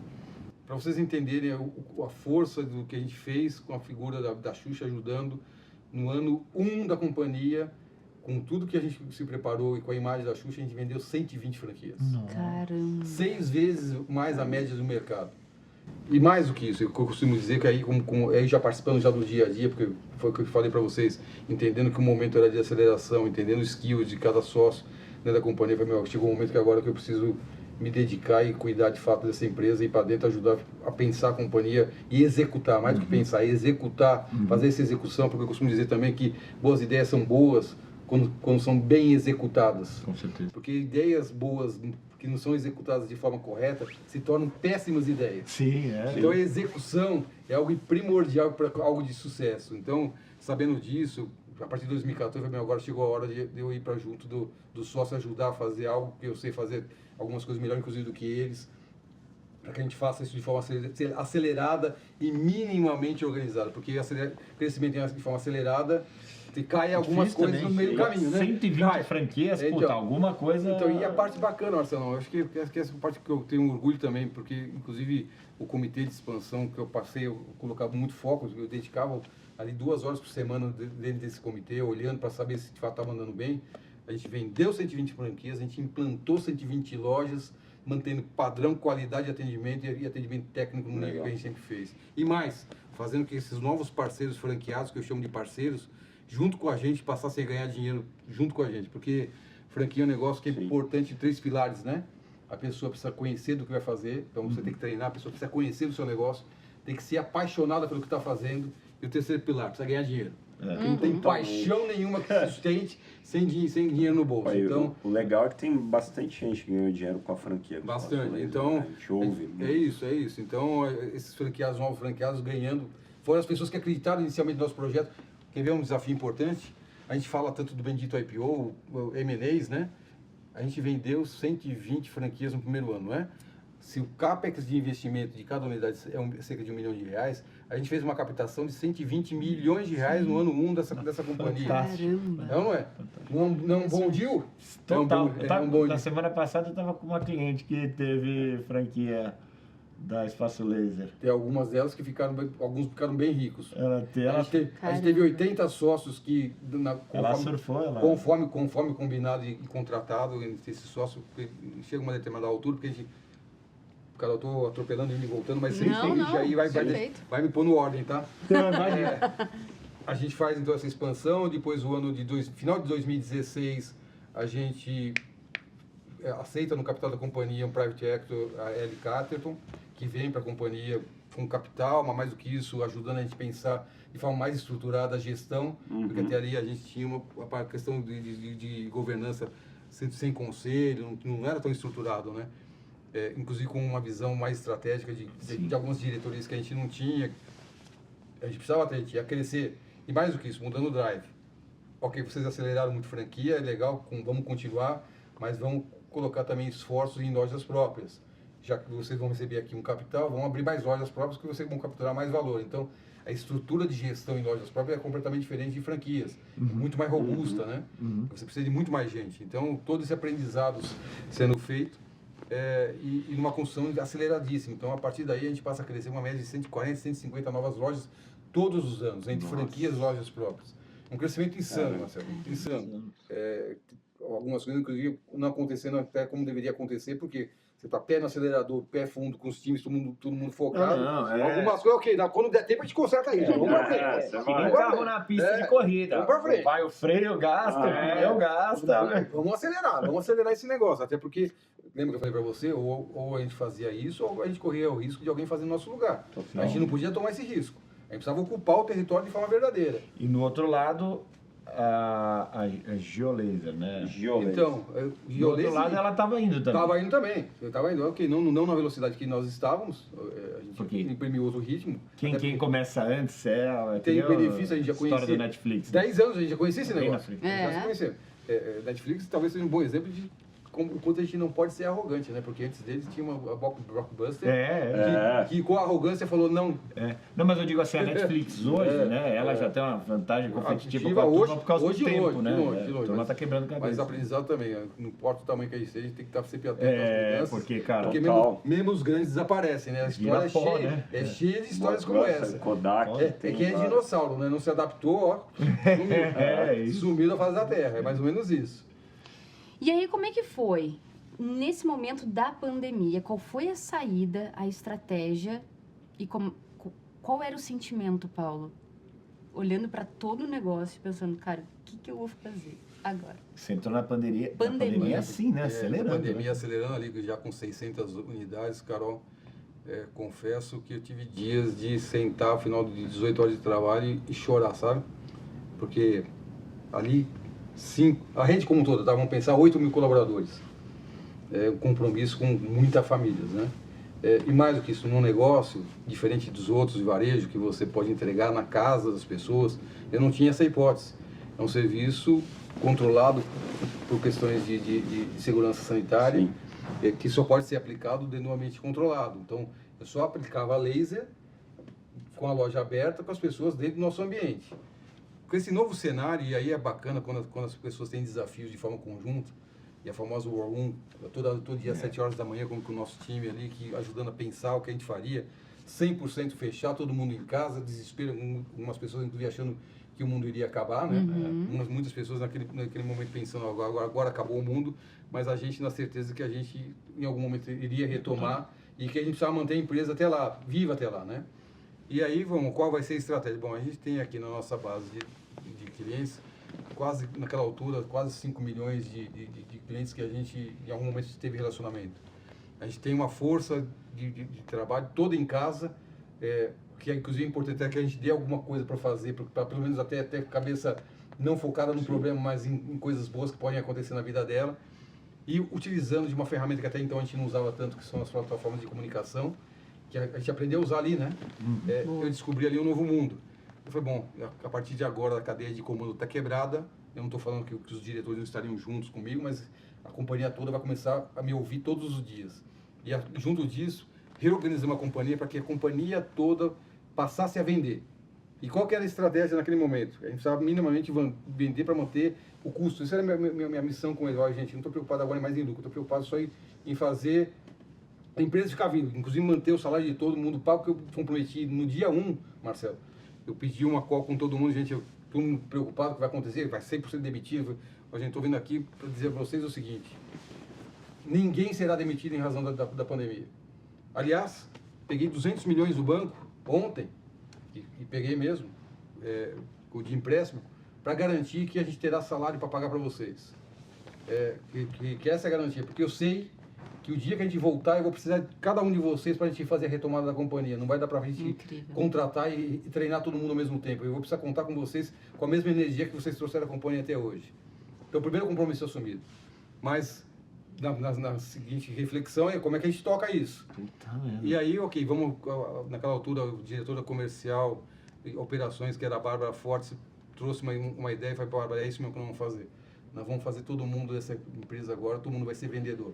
A gente vai redistribuir as listas de clientes e a gente vai fazer contato, e criou um processozinho mínimo, né, de contato. Então, tinha as listas dos clientes que eram passados a cada equipe, onde cada um tinha um compromisso de fazer o contato primeiro, perguntar como é que estava em casa, a família, se estava todo mundo bem. E a segunda parte da conversa era: escuta, você já é cliente nosso, a gente já sabia qual era o tratamento, a gente tem uma condição aqui super especial para você, que é nossa cliente, para me ajudar no dia a dia da empresa aqui. A gente te oferece uma nova hora de tratamento, com uma nova condição de preço, apenas com uma condição: eu só vou poder te entregar isso quando a gente voltar. Quando vai ser isso, não sei. A gente não sabia. Mas fique tranquila que assim que a gente voltar, a gente vai entregar os tratamentos que a gente está vendendo. Marcelo, com essa estratégia, com a energia colocada, porque a partir das... Eu tinha um War Room às 7 horas da manhã, a seguir o War Room era conversando com todas as equipes por regiões do país e por tipo de equipes, para a gente dar o drive do dia, porque lembra que a pandemia era uma loucura, né? Um dia abre aqui, outro dia fecha ali. Aquilo era um esquema de guerra, absolutamente guerra.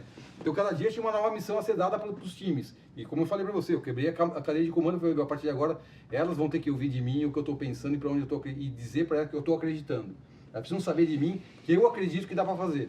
Porque se lá na ponta não chegar essa mensagem, ela não vai fazer. Então, todo dia eu falava com elas. E eram reuniões infindáveis, porque eu falava com a companhia por completo, franqueados, com as equipes de venda, com equipes técnicas, 100%, reuniões específicas para cada uma delas. Fora as lives, que foram uma loucura de fazer de lives. Cara, é primordial essa energia, né? Total, cara. O empenho e energia, porque agora a parte bacana disso, então, o time de venda focado em venda, e chamei o meu CFO, falei: Léo, aqui a missão é a seguinte, cara, agora você vai olhar por linha, aonde tem oportunidade, a gente não vai deixar de pagar ninguém, eu não quero deixar de pagar ninguém, cara, sem conversa de pagar, mas a gente fazer eficiência, custo, para a gente gerar receita e enxugar custo. Então, o time do Léo, que ele reestruturou inteirinho, todo mundo focado, cada um vai olhar aluguel, tudo que tiver que a gente possa olhar para cortar custo, vamos olhar de forma inteligente. Então, esses dois times fizeram os trabalhos de forma extraordinária, de forma que março acontece o lockdown, tá?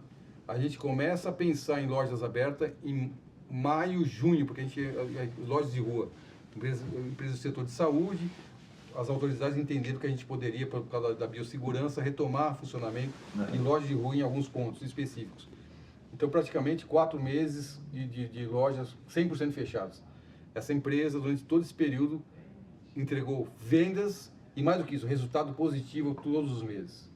De forma que, no momento que a gente começa a retomar de forma muito vagarosa o funcionamento normal da companhia, e nunca foi muito normal nos primeiros meses, os 200 milhões que eu tinha tomado como empréstimo, eu não tinha utilizado nenhum centavo daquele dinheiro. Aliás, ele tinha rendido, né? Ele era mais do que 200 milhões a partir daquele momento. E sabendo toda essa capacidade da empresa e de energia colocada, os resultados colhidos por todas as equipes, e fora todo o agradecimento, e eu criei uma forma de bonificar, porque, vamos combinar, essas pessoas fizeram a companhia se manter viva e fizeram a virada, né? Cara, então, reconhecendo com remuneração variável todas as equipes, a gente faz uma jornada incrível de passagem no período tão desafiador para a companhia, entregando o resultado e fazendo ela resiliente em um momento tão desafiador. Agora, um aprendizado importante, né? a gente aprendeu e aí a gente sentiu isso no momento da reabertura das lojas. Quando se fala em reabertura de loja, e ali não havia ainda nem vacina, a primeira pergunta que me fizeram, Paulo, será que as pessoas aparecerão nas lojas para receber os tratamentos?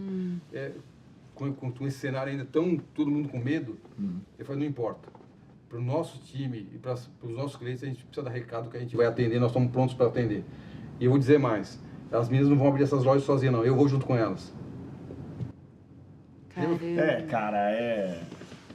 Que nem antigamente, né, cara? O rei é pra batalha junto, né? E aí foi exatamente isso que aconteceu. Então eu sabia o mapa de abertura de lojas e eu ia abrindo com elas, estamos aqui abrindo junto. Porque, escuta, falo para elas abrir e você não tá aqui, você tá louco? Isso te emociona, lógico, Paulo? lógico. Foi um momento mesmo... Intenso. Caraca. Foi bem legal. Puta desafio, mano. Então imagina, a empresa resiliente e forte, e mais do que isso, a gente começou a pensar com todo esse cenário que a gente podia abrir mais lojas. Então lembra os 200 milhões que ficou, que era para pagar salário, que a gente achou que não ia ter dinheiro para pagar? Sim. Cara, tem os 200 milhões aí. Bora abrir loja. Vai. Vamos abrir loja. Sensacional. E deu certo. E a gente abria as lojas, e eu falei para você que a gente tinha dúvida se as pessoas iriam aparecer, a gente abria as lojas, as pessoas vinham, Marcelo. Puta. Assim, com todo aquele aparato que a gente tinha, de luva, máscara, aquela loucura toda, mas as pessoas vinham para se cuidar e se tratar, cara. Então as agendas com a reabertura das lojas ficavam cheias. Eu falei, meu, gente, pé no acelerador, mais loja. Naturalmente mais o pelo loja. cresce, né? Mais loja. Não para. Equipe de expansão que estava suspensa, bora pro campo, vamos acelerar a expansão. Bora abrir uma loja. E foi isso que a gente fez. E o IPO foi depois de quanto tempo? Então vamos contar a história do IPO, que eu falei para você que é consequência e não objetivo de um negócio. Maio de 2020, nós estamos falando ainda do período de pandemia, e é o momento que a gente começa a falar em retomada de abertura de poucas lojas. Um banqueiro, um pessoal da Faria Lima, do mundo de vocês... Sempre eles. Me manda uma mensagem no WhatsApp. Você tem um minuto para a gente bater um papo aí? Eu queria te contar umas novidades que eu estou vendo aqui. Eu falei, eu estou terminando aqueles calls infindáveis que eu falei para você. Dá 5 minutinhos aqui que eu estou terminando aqui um dos calls, eu te ligo na sequência. Beleza? Eu tenho o print dessa mensagem guardado comigo até hoje, tá? Eu printei ela e guardei porque vai estar no livro, tá? Essa mensagem. É verdade. Esse cara que me fez pensar diferente, de novo. E aí eu falei, queria só te dar uma visão, não sei se você está vendo isso, se você está vendo que o mundo tá de ponta cabeça. Eu estou vendo que o mundo tá de bem de ponta cabeça. Tá bem? Não, mas eu queria te mostrar algo diferente, cara. O que está acontecendo no mundo nesse momento é que existe uma quantidade gigantesca de capitais que está com dificuldade de alocar bons ativos num cenário tão confuso e tão adverso como esse. E ativos resilientes estão chamando a atenção de dinheiro. Então, na minha visão, preste atenção no que eu estou te falando, Paulo, o segundo semestre vai ser marcado por uma importante janela de IPO.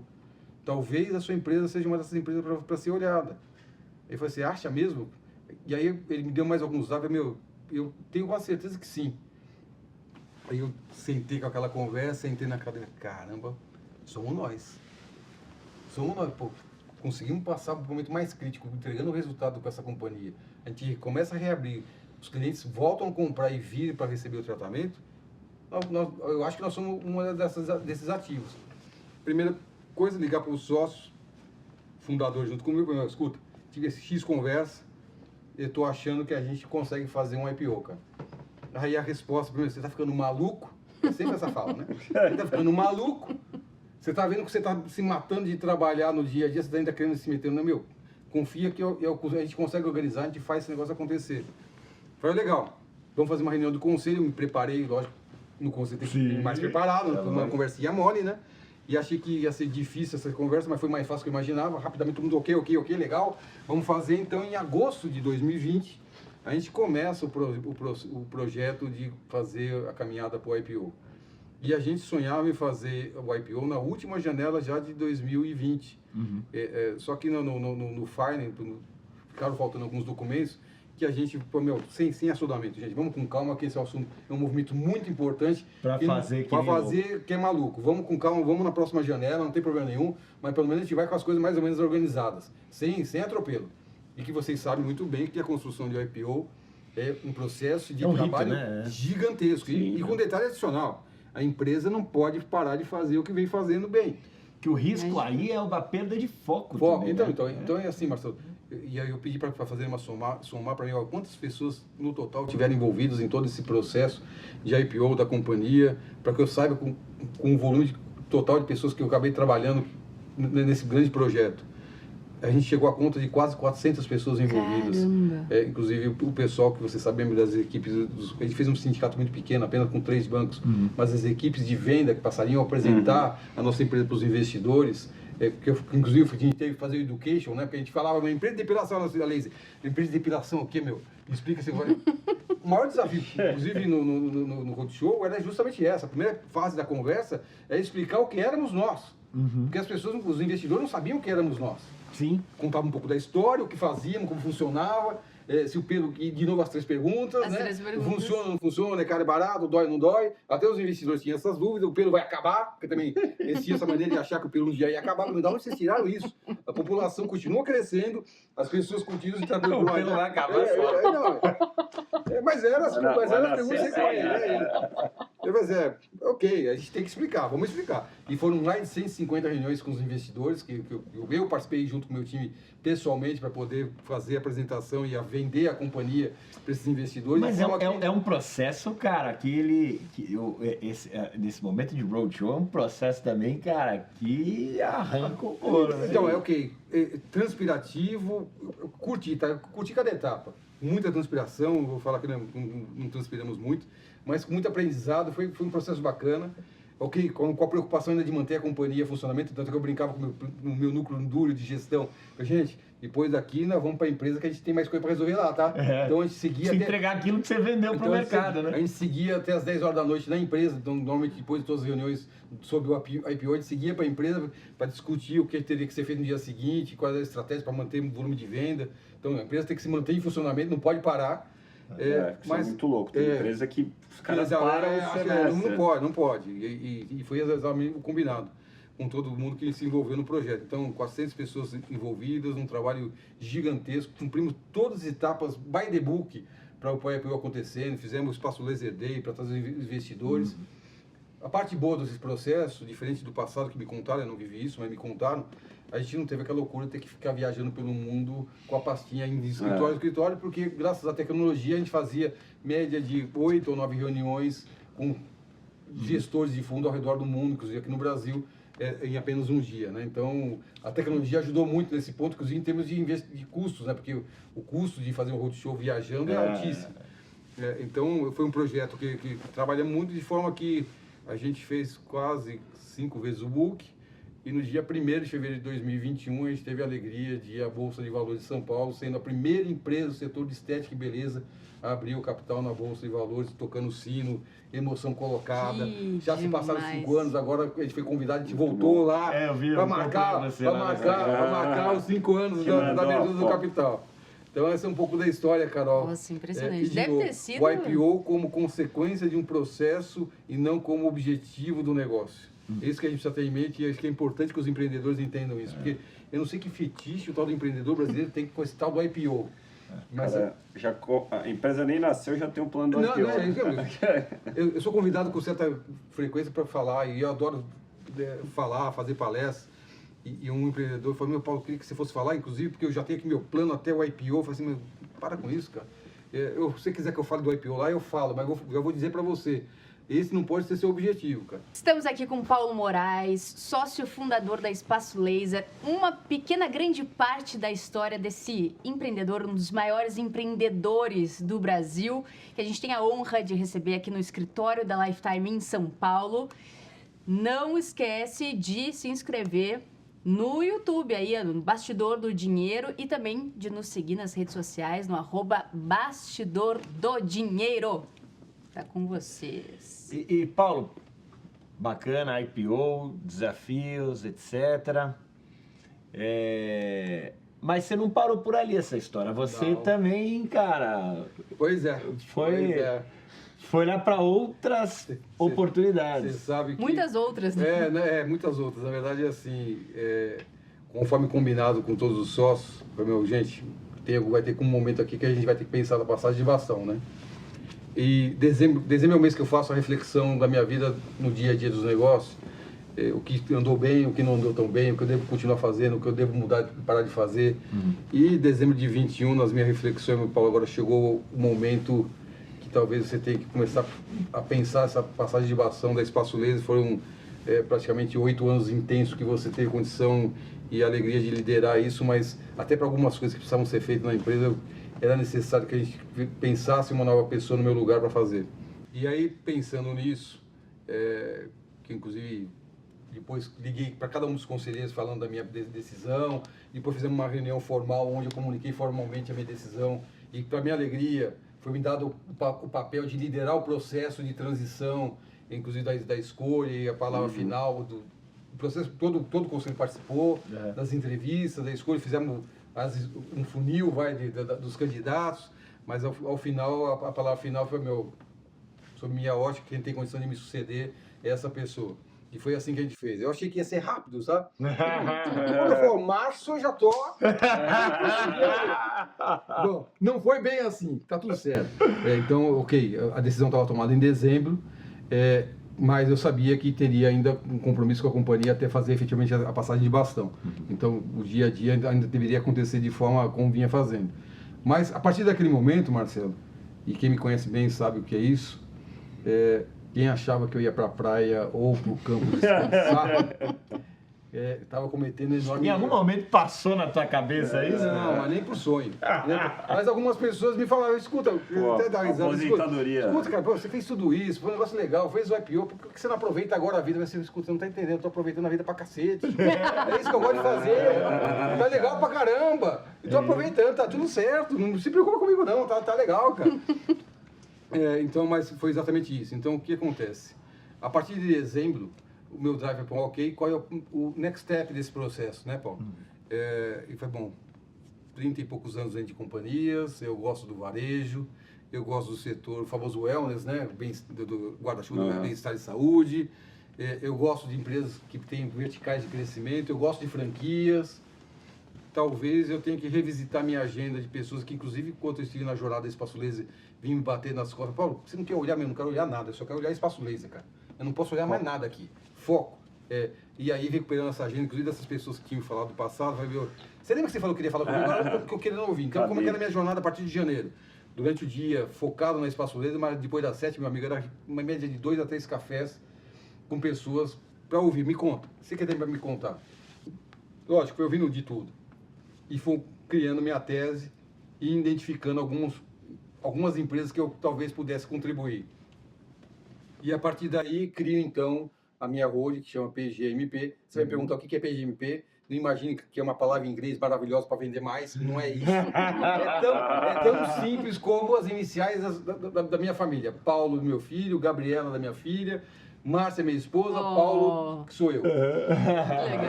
Então, o PGMP são as iniciais da nossa família, mas sim, com a visão e a tese de investimento, o famoso Smart Money, olhando oportunidades de empresas já com algum modelo já maduro, ok? Onde eu tenho a condição de aportar o meu conhecimento, além do capital, conhecimento e ajudar o fundador, o gestor do dia a dia a fazer o processo de crescimento e com governança, com estruturação. Então, nessa modelagem, nesse movimento, se passaram já aí 5 anos, o tempo parece que voa, né?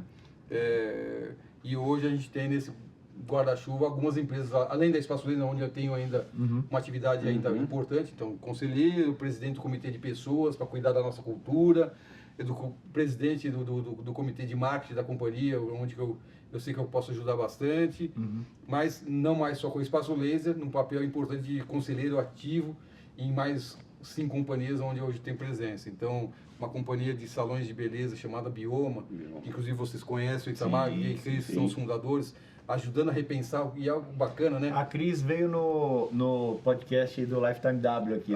Que legal. A Cris é um ser humano incrível, cara. Mas veja que interessante, quando o Itamar me procurou, ele foi um dos primeiros a me acessar, inclusive falou, você não quer assumir a companhia? Eu falei, não quero assumir nada. Cadeira elétrica, não quero mais, não. Vamos olhar, então vamos discutir, a gente gastou bastante tempo pensando, sabe? E quando ele foi mostrando todo o negócio dele, o ecossistema dele, eu falei, tem um negócio aqui que para mim faz sentido. Então, ok, Laces é maravilhoso, Mas você não vai escalar isso, meu amigo. Isso aqui é um AAA que não escala. Você vai ter 30 lojas no máximo. O que me acho legal é esse projetinho pequenininho que você tem aqui, que inclusive eles não davam muita atenção, eles nem conseguiam entender o valor daquele projeto que eles tinham criado, que se chama Bioma. O que é o Bioma? É todo conceitual Laces, que é lindo, com ferramentas de gestão para um setor que carente demais de metodologia de gestão, com produtos de alta qualidade, que é o produto Laces, sem química, e que a gente agora já tem uma rede de 80 unidades em funcionamento no Brasil. E que agora, nesse momento, o Itamar entendeu a importância disso, tem colocado muito foco, e o sonho aqui é sonho grande, é 1000 lojas. Tá? Esse é o sonho. Depois, um outro projeto... E é o modelo... O modelo que você faz... Conversão. A gente tem Escuta, o setor é um setor carente, com forte dificuldade de gestão, e vive na dependência de uma dor muito grande da figura de um profissional do salão. A gente se propõe a fazer tudo diferente. Embarca produto, gestão e tira a dependência colocando processos bem desenhados. Ok? E ensina esse gestor de salão a olhar indicadores para ele ganhar dinheiro. Não pode ser só o negócio de paixão. Tem que ganhar dinheiro. Então, a gente tem histórias incríveis desse projeto de empreendedores que faturavam 60 mil, que hoje faturam 200. E com então, ganha dinheiro. Os produtos incríveis. Incríveis. Toda a linha Laces, produtos, é incrível. Eu sou usuário dos produtos, é incrível. Aliás, eu recomendo. É legal que você escala o Bioma e o Laces também numa o Laces no produto, né? O salão Laces em si é um pouco mais desafiador, porque você está no AAA, naturalmente isso não tem grande escala, né? É o produto mesmo. Você deve lembrar que apenas 1% da população brasileira tem condição de consumir alguns tipos de produto. Então a gente tem que respeitar isso e entender.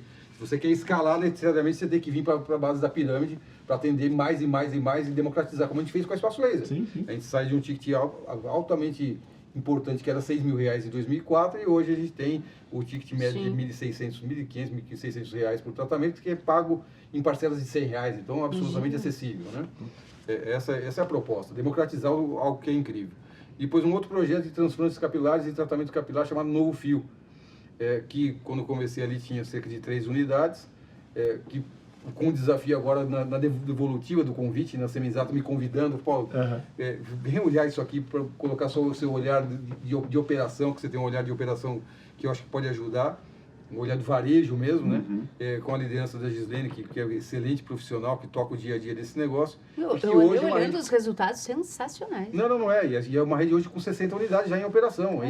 E assim, inclusive o Paulo Moreira já foi se tratar lá. Tá em processo de... Vai ficar bom, vai ficar lindão, Escuta, não tem... uma coisa aprendi talvez com a Xuxa. O negócio que eu tenho, eu preciso acreditar, e eu sou usuário de cada um deles, tá? A depilação laser você fez isso, fiz a faixa de barba, fiz a orelha.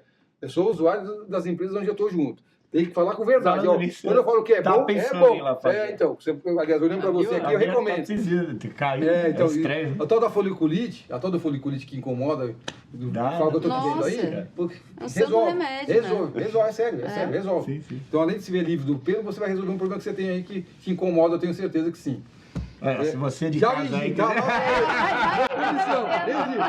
Anota aí. Tá vendido. Vou passar lá. Vendedora. Bom, depois um projeto que a gente começa agora, e agora dá para falar mais abertamente, que é a rede de academias, que é muito mais do que academia na minha cabeça. A EasyGym, que a gente inaugurou a primeira unidade, com um conceito incrível, e a gente tem dito aqui qual é o posicionamento da EasyGym nesse mercado que está explodindo. É um posicionamento de uma low cost premium. Eu estou querendo dizer o seguinte, a gente vai entregar alto padrão e alta qualidade com o preço da low cost, com disponibilidade de máquinas e máquinas de alta qualidade e padrão. Então você vai ver marcas lá de alto padrão, que você normalmente vê no AAA, para atender as pessoas com um ticket um pouquinho acima do low cost. Então faz muito sentido, a gente está muito feliz, a gente já começa a rede com um franqueado que vai abrir 2 unidades e já tem no pipeline mais 8. Então, com certeza, em breve você vai ver um EasyGym na sua cidade. Aguardem. Minas Gerais já tem. Minas Gerais. Vou dar um recado. Jamerson, presta atenção. Já está vendido. Você tem que abrir agora. Tem que abrir. Então é mais ou menos isso. Um outro projeto que eu gosto muito, e na verdade tem uma relação afetiva dele, histórica, inclusive do passado, no início desse negócio, que chama-se Mundo Terra. O que é Mundo Terra? Mundo Terra é uma loja que vende produtos para esporte de aventura e para atividade outdoor. Então, toda pessoa que gosta da caminhada, quer fazer aquela caminhada... Que é um nicho, cara. Que vai crescendo que vem muito, crescendo, a geração Z já entendeu os benefícios disso. Ali, produtos certos para a atividade que você vai fazer, porque você não pode usar equipamentos errados para um tipo de atividade que inclusive você pode se machucar. Então, você tem, na verdade, mais do que vendedores, consultores de atendimento para saber a pergunta primeiro, que atividade você vai fazer. Para essa atividade, o equipamento é esse. Até para o jipeiro funciona, né? É o lugar para ir, é o lugar para ir, é o lugar para ir, tem tudo ali. É incrível. Então, até o ambiente é muito legal, né? É a figura do Guto, fundador, que também é incrível, uma energia, ele vive aquela intensidade a Mundo Terra no dia a dia. E depois, mais à frente, um projeto que acabei me conectando, que é a geração de energia, em eólicas, com o Francisco Obino, que a gente começou uma conversa despretensiosa, ele já tinha o projeto em andamento, mais um sócio que já é do setor, e aí um ponto importante que eu costumo dizer, cada projeto que eu vou entrar, escuta, quem é o craque do setor? Você veio me apresentar um projeto, escuta, quem é o craque? Não, a gente vai descobrir, mas não vou nem olhar.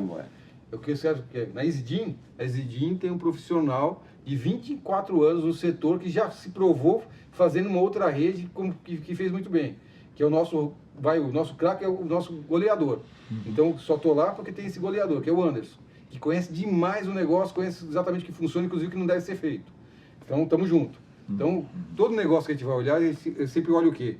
Qual o tamanho do mercado que esse negócio está inserido? Porque eu não quero entrar em mercado pequeno, você vai colocar um monte de energia para capturar pouco valor. Então, tem que olhar mercados que você tem aí. Qual o tamanho desse mercado? 100 bi, 90 bi, 70 bi, 80 bi, que são esses mercados onde eu estou inserido.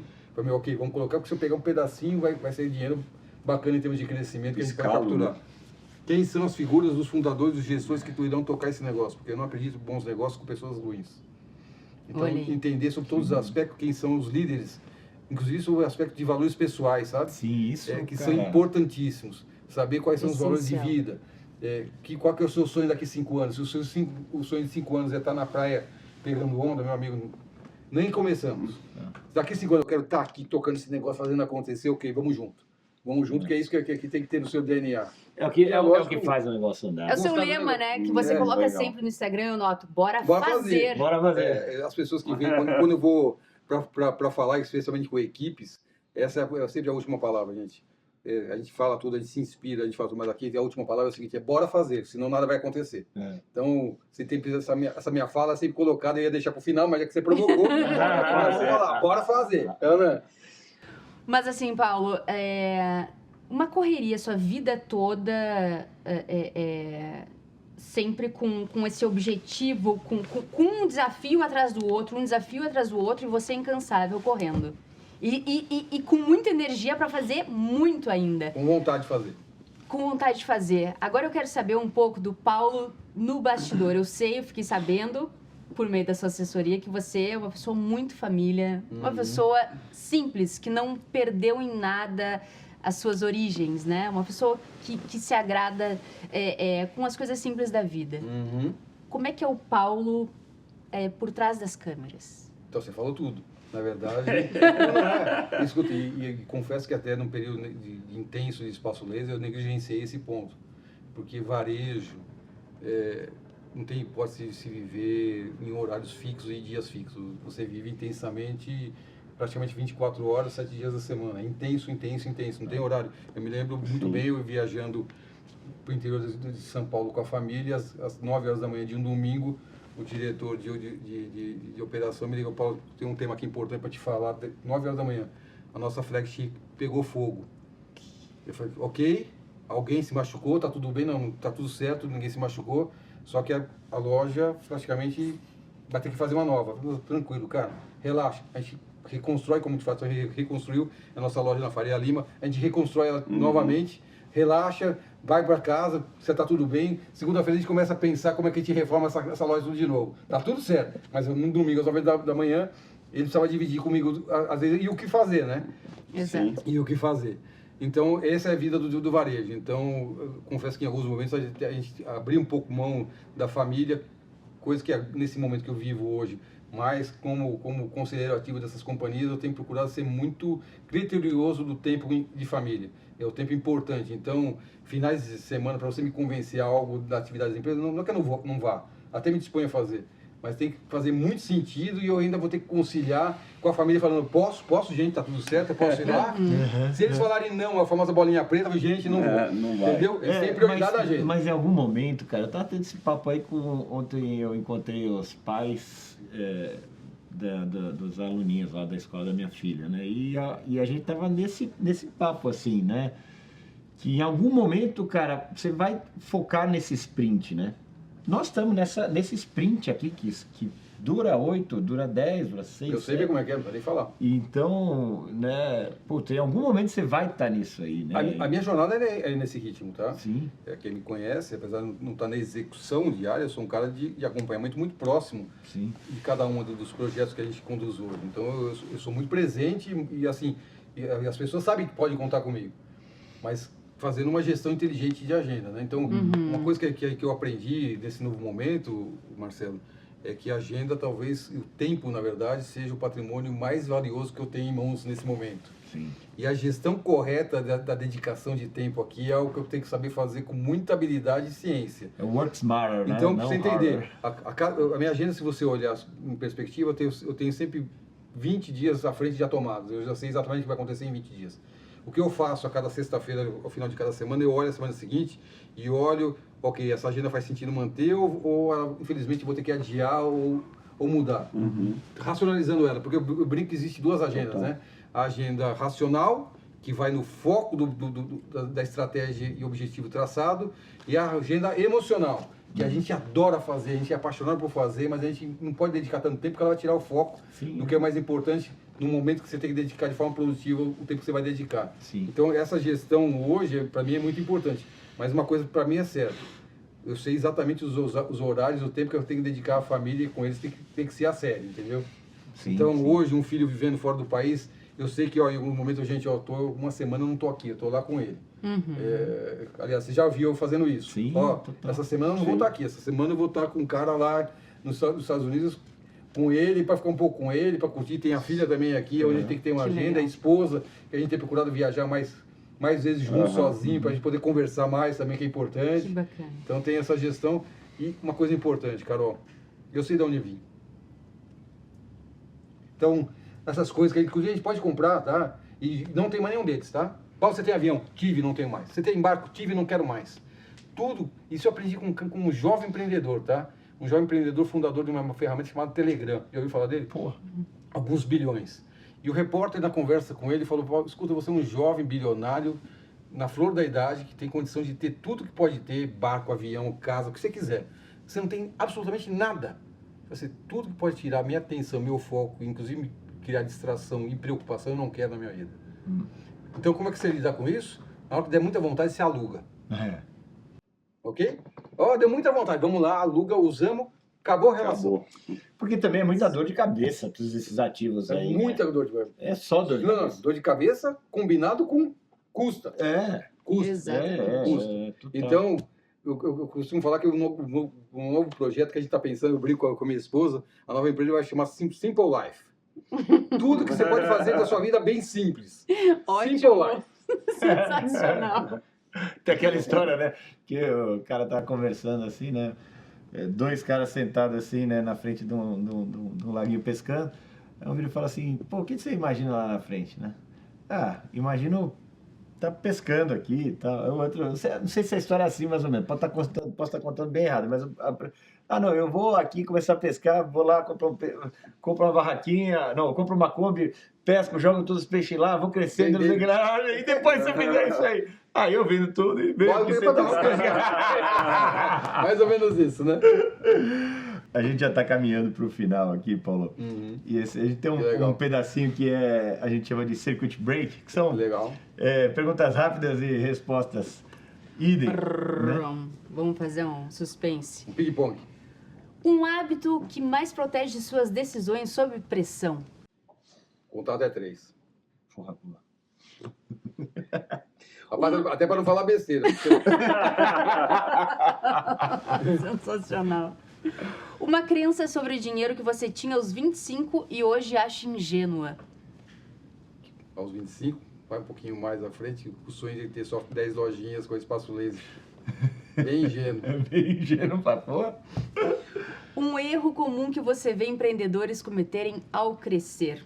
Tenho alguns ao longo da jornada aqui, Falando mas aqui, acho que eu diria a coisa que eu vejo o empreendedor fazer esse erro de forma habitual. Perder o foco do que ele está fazendo tão bem. Todo tempo ele arranja motivo para se distrair. Um sinal vermelho em sócio, time, que você nunca mais ignora. Valores.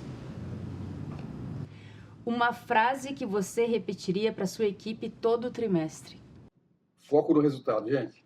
Vamos vender! Pensei que ia ser o bora fazer. Esse aí boa falar também, acho que é verdade, devia ter falado, bora fazer. Um livro que te marcou, e eu já aproveito para pegar um spoiler. Quando é que sai o seu livro? Você sabe que já estou assinado com... Agora eu tô chique, já estou assinado Olha com a editora. só. Tô assinado com a editora. Já está comprometido com a editora, então Que nós estamos bacana. trabalhando no projeto. Aliás, amanhã eu tenho a primeira reunião de trabalho para a construção do livro. Que bacana. Eu estou bem empolgado com o que a gente está pensando em fazer. E acho que vai ser legal. Agora, um livro que eu gosto, que eu recomendo. Aliás, eu sou uma pessoa que sempre que tenho tempo gosto de ler, porque a leitura traz muito ensinamento e aprendizado. Mas um livro de cabeceira que eu indicaria, que eu falo todo tempo, um livrozinho chamado A Arte da Guerra. Arte da Guerra. Sun Tzu. Dizem que foi um general chinês, cerca de 3.000, 4.000 anos atrás, da China antiga, que traz em 13 capítulos algumas dicas muito preciosas. E eu digo o seguinte, esse livro não é um livro para ser lido uma vez apenas na vida. Não, é um livro que em várias fases da sua vida você tem que voltar, são apenas 13 capítulos, bem simples. Mas que a cada leitura que eu fiz desse livro, um insight, uma visão diferente do que é colocado ali na visão daquele general, de condução de tropas, de como se vencer, de como superar desafios, é o que eu acho incrível. E um segundo livro, que dizem que foi escrito pelo sobrinho dele, que também era um general, que chama Métodos... alguma coisa como isso, método de ataque, alguma coisa nesse sentido. É o sobrinho dele, tá? Aliás, tem livros que vendem os dois livros juntos.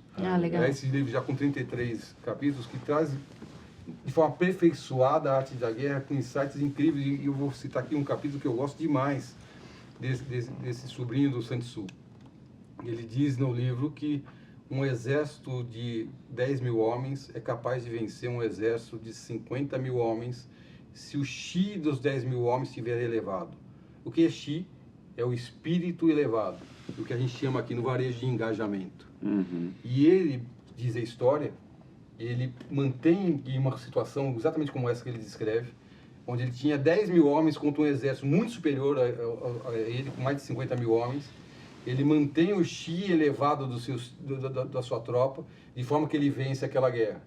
Então, uma dica importante para quem lidera a equipe: mantenha o chi elevado da sua equipe. Muito bom. Perfeito. Muito bom. Um prazer simples que te mantém com os pés no chão.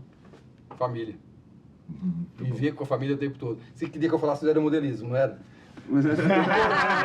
Acompanha lá no Instagram. Pô, é demais, né? Eu curto. Eu ia ali, putz, chamava de aeromodelo ali, perto da Maragurgel ali. Aerobras. A Aerobras. Putz, meu pai depois de madeirinha balsa. Também meu pai me levou muitas vezes. Aliás, a paixão pelo aeromodelismo vem daí. Puta, que legal.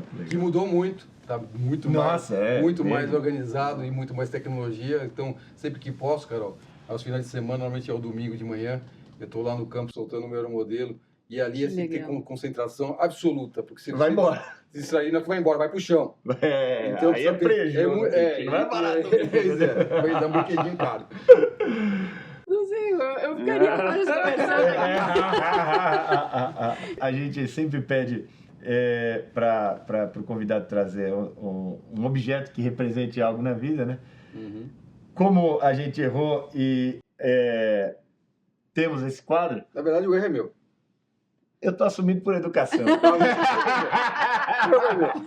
Eu sou um cara que quando eu falo que estou certo, ok, sou eu. Se errado, sou eu também. O que você vai trazer e a gente vai colocar aqui para a turma ver? Só para colocar o contexto dessa história. Você sabe que quando meu pai faleceu, ele tinha um patrimônio importante, não é grande, mas tinha alguma coisa para deixar. E por decisão dos todos os filhos, nós somos em 4, a gente chegou à conclusão que o pequeno patrimônio que ele tinha deixado, a gente renunciaria em benefício da minha mãe. Então, todos os filhos falaram, ok, nós não vamos ficar com nada. Aí minha mãe volta e fala assim, ok, seu pai ainda em vida, até porque foi um processo, o processo de passagem dele, ele tinha manifestado que queria que algo ficasse com você. Eu falei, o que é? Então, ele tinha um carinho muito especial por uma espada que ele tinha comprado na cidade de Toledo, na Espanha. Porque, inclusive, ele sabe que meu filho é esgrimista, né? Da esgrima brasileira. E ele queria que essa espada ficasse com você. Então, ela me deu essa espada. Eu confesso que a espada veio meio detonadinha, sabe? Bem enferrujada. Eu olhei a espada, falei, com emoção, né? Porque eu sabia o quanto ele gostava daquela espada. Ele sempre guardou aquilo com tanto carinho, porque já na infância ninguém punha a mão da bendita espada que ele tinha trazido de Toledo.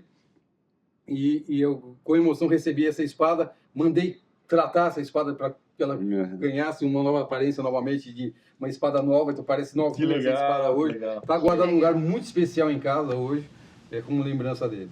Bacana.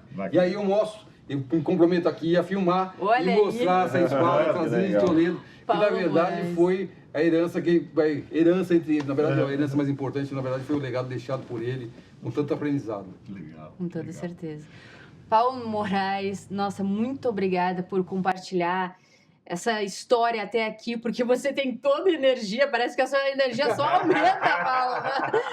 É impressionante a sua história, a sua persistência, a sua garra de fazer. Obrigado.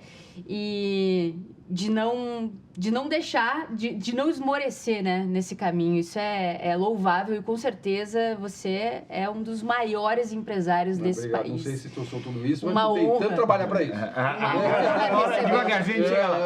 Uma honra recebê-lo aqui no nosso escritório da Lifetime Investimentos em São Paulo. É isso aí. Marcelo Popoff. Paulo, muito obrigado. Marcelo, obrigadão. Um prazer enorme. Obrigado, aí, Luiz. Paulo. Obrigadão. Mais uma vez, obrigado. Quem quiser seguir no Instagram é @opaulomoraes, é isso? Não, sou Paulo Moraes, Moraes é com I. Então vamos lá. No Instagram, sou Paulo Moraes. Uma coisa importante, Carol.